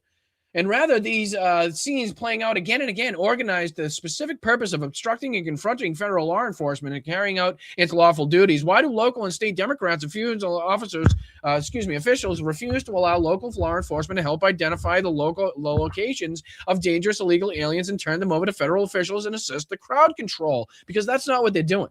They're just not fucking going after those people. Even the person that they were supposedly going after in that case, like, had some, I think there was like some domestic thing far back in his case. And then like the newest thing was like a traffic violation, if I'm not mistaken.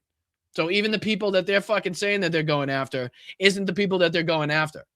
It's just not. It's kind of ridiculous for them to even say so in that case. You know what I mean? Let's see here. So there was that. And I think he goes on here as well, real quick. Let me just see if there's anything else. Hits him in the head, chases him. He wasn't provoked. He chose to do that himself. And as he said on the stand, that's when he got shot. So my view is this is disgusting. And what about the governor of Wisconsin? The president of the United States at the time, Donald Trump, called the governor when Kenosha was burning and said, I will agree to send in more National Guardsmen because you can't defend the city.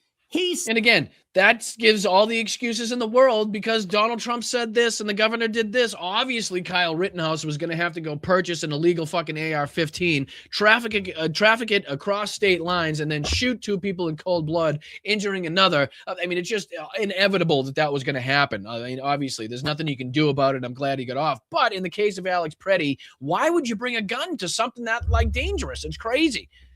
I mean, the hypocrisy is just, it's too much. It's too blatant. It's too fucking over the top. It's ridiculous. And again, that's why you're even seeing pushback from people on the right. And I know we just used this one kind of video to pass our point today, or to make our point today, but there's many more like this that you can find from people, again, not calling themselves MAGA, that definitely do have a certain interest in the Second Amendment, whether it be because they served or because they're some sort of firearms trainer, whatever the fuck the case may be. People on the conservative side, the Republican movement, are definitely now calling out this bullshit that they're only using. The Trump administration only had to come out and say because they're unwilling to hold these officers responsible. That's period, point blank. They would have never had to come out with any of this rhetoric about don't have guns if they were just simply holding their officers accountable for their actions, for their ill training, for their fucking mishandling of the situation, for their blatant escalation and not de-escalation. But that's not what's taking place. They're excusing it, and the excuses that they're coming up with are now getting themselves in even more hot water with the people that still do support them, right? And again, I don't know to what extent Nate still does support this administration or would vote fucking Republican no matter who in this case. But I have a sinking feeling that, he still would be on that side, but he's still willing to call them out. But I appreciate you guys. I do want to announce, in case is anybody going to be in Chicago this weekend for, friend of the show, Hal Sparks' event that he's got going on, his little comedy gig? I was fortunate enough, and somebody in the chat, I'll have them remain nameless until I figure out if they want to be named, but somebody was kind enough to offer to kind of fly me out to the show and, bring me into the show and kind of hang out for a day before I fly back for the Sunday show. So I was just kind of thinking if anybody's going to be in the Chicago area this weekend, if anybody's going to the show, shoot me a DM, whatever it may be, and maybe we could kind of meet up for a beer or 10 before the show, or, if it's kind of a good chance to get to meet anybody in the area, then maybe we could get to do that if I have some downtime.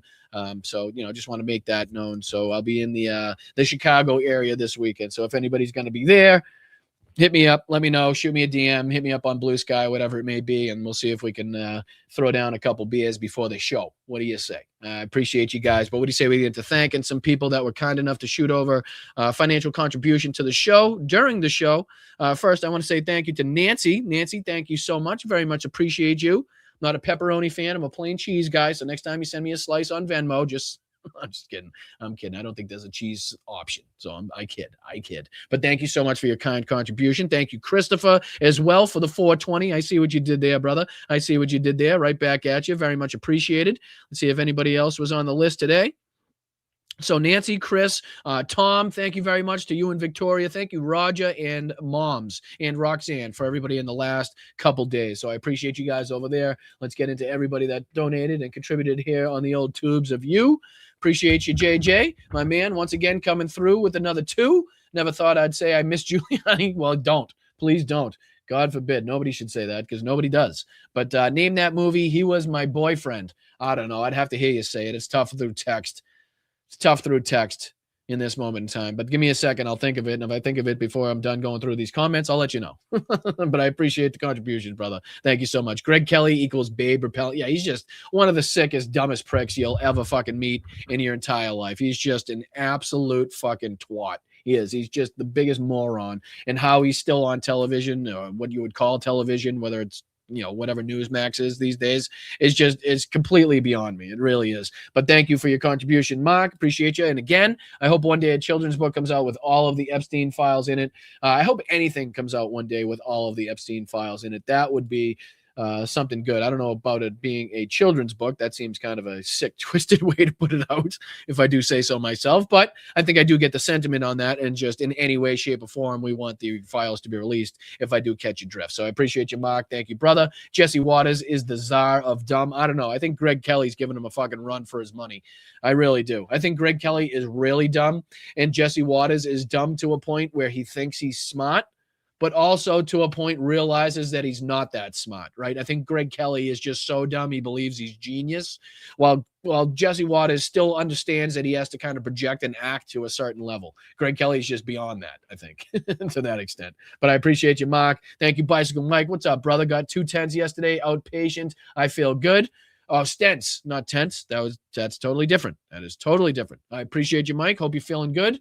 Luckily, good to see that you're getting the care that you deserve, brother. So again, rest up. Hope you're well. Appreciate you for being in the chat. Thank you very much. Goes for you as well, Jin. Boston Brian is back. Shitty weather and Pat's back in the Super Bowl, right? Sometimes the stars align a little bit and you get some good things in there. So again, I'm a big snow fan. So the 2 feet was well liked and well expected here. And the Pats going back to the Super Bowl, another good thing. So I appreciate pointing out any of the positives that we do here, that we do have here, because it's important. I thank you very much, Jen. Appreciate you, Jackie, as well, for being a member for 5 months, working and lurking. Love you guys. Right back at you, Jackie. Thank you so much. Sorry that you're at work, but I appreciate you listening while you're there. Thank you so much. Mark, again, big day for Mark. From all that I have learned about Alex Jeffrey Preddy, he is the human being more of us needed to be. Exactly. And it would be very easy for these channels to just say that and to say that it's a tragedy. But again, it doesn't fit along with their agenda, doesn't fit along with their narrative, and it wouldn't look good for the administration. So they have to come out and in some way demean and degrade his legacy,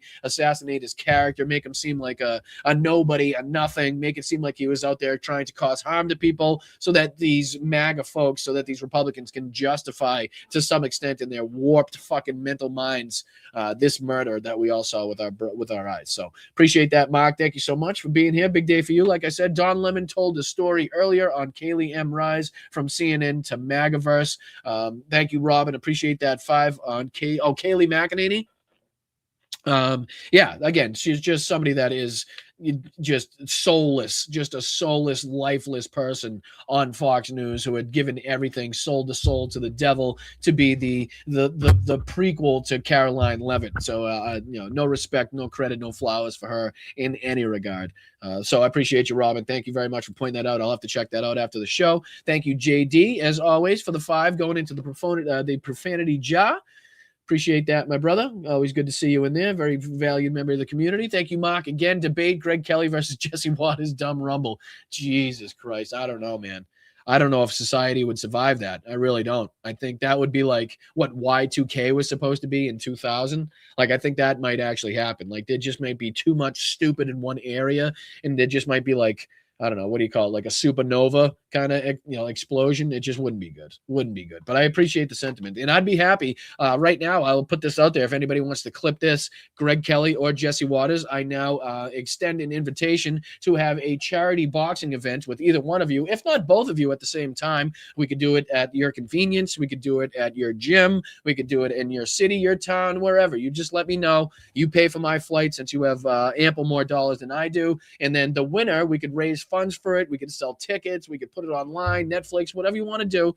We could raise a bunch of funds. And then if I win, all those funds will go to the good cause that I want them to go to. And if for some reason I catch cancer or for some forsaken reason you win, you can pick the funds and choose what to do with the funds in your regard too, which ain't going to happen. But again, it's just nice to give you the thought and the opportunity that may happen. But if anybody again wants to clip this, send this out to Greg Kelly, send this out to Jesse Waters. We could do it all above board. We could do it in the ring, gloves, all you want. We get the respective charities involved, the respective agencies involved. We'll do it all above board, and we'll make sure that some money goes to a good cause as I beat you senselessly in the ring.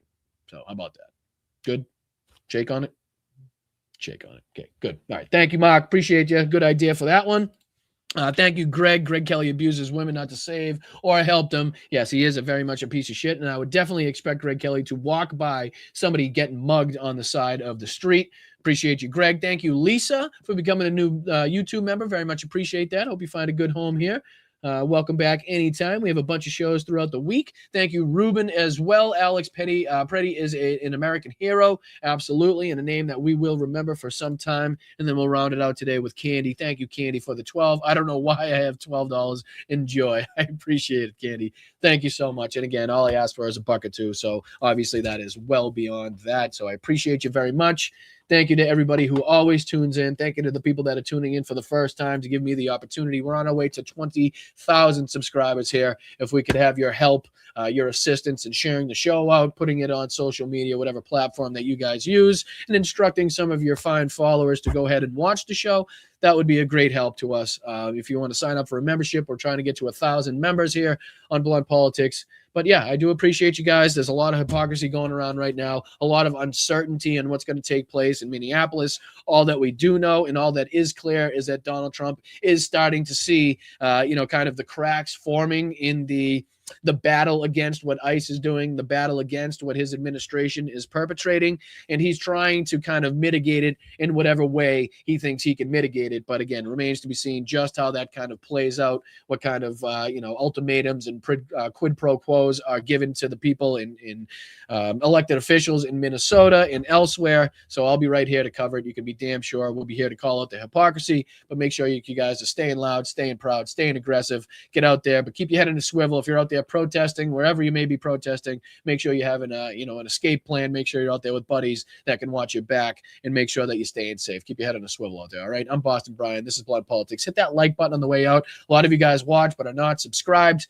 I don't know why. It's free. Doesn't cost you a dime, and it's literally one click of the mouse. So go out, hit that subscribe button. I appreciate you guys, and I will see you tomorrow for the doubleheader. We got our early show tomorrow, 1 p.m. here on the East Coast, and then we got our 8:30 show tomorrow night here on the East Coast. I'll see you tomorrow then. I appreciate it. Thank you guys, and hit that like on the way out. Thank you to the mods. Thank you to the fantastic chat, best chat in the world. Oh, thank you, Ruben. I see you sneaking that in there. Alex Preddy, ICU nurse, working to help veterans. Exactly. Again, look at how far they have to stretch, how far they have to reach right now in order to try to demean and degrade somebody of that stature, somebody that worked to that degree. So again, I'll see you guys later. I appreciate it. We'll be calling this out every step of the way and covering all of the nonsense, both inside the United States and outside. We're going to be diving into what's been taking place in Ukraine lately. I know we've kind of not been talking about that in a few shows, but obviously because of what's been kicking off in the United States, we've kind of had to speak about that, obviously. So we'll be diving into more of the aspects of the war in Ukraine and what's been taking place there with NATO and Greenland and Donald Trump on tomorrow's show. I appreciate it. Hit that like button, and I will see you tomorrow. Thank you to mods, and thank you to the best chat on social media. Hit that like button on the way out. All right, I'm out of here. I appreciate you guys. I'm Boston Brian, and I will see you tomorrow.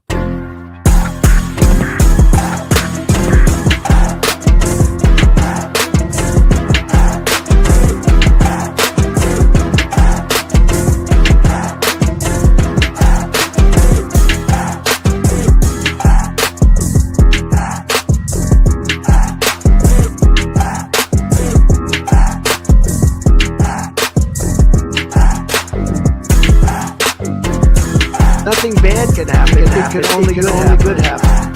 The kidney has a very special place in the heart.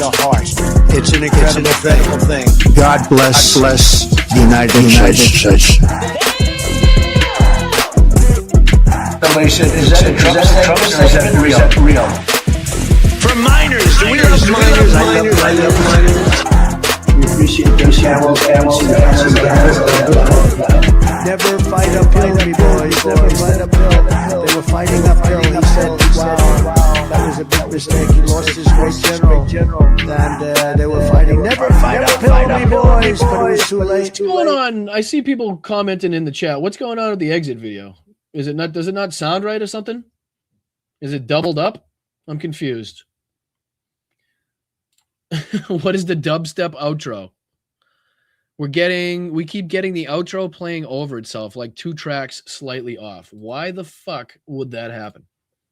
Like after 2+ years of having that same shit, why the fuck would that happen? Not sure. Does this do the same thing? Let me see. Let me try this one. Yes, and then outro.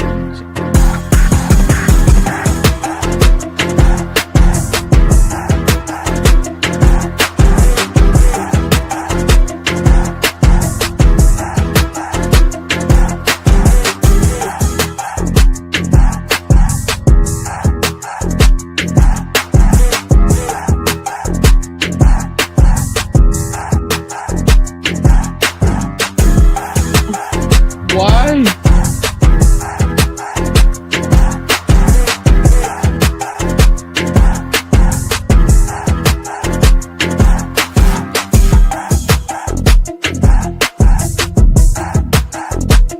All right. Well, fucking, I don't know. I don't fucking know.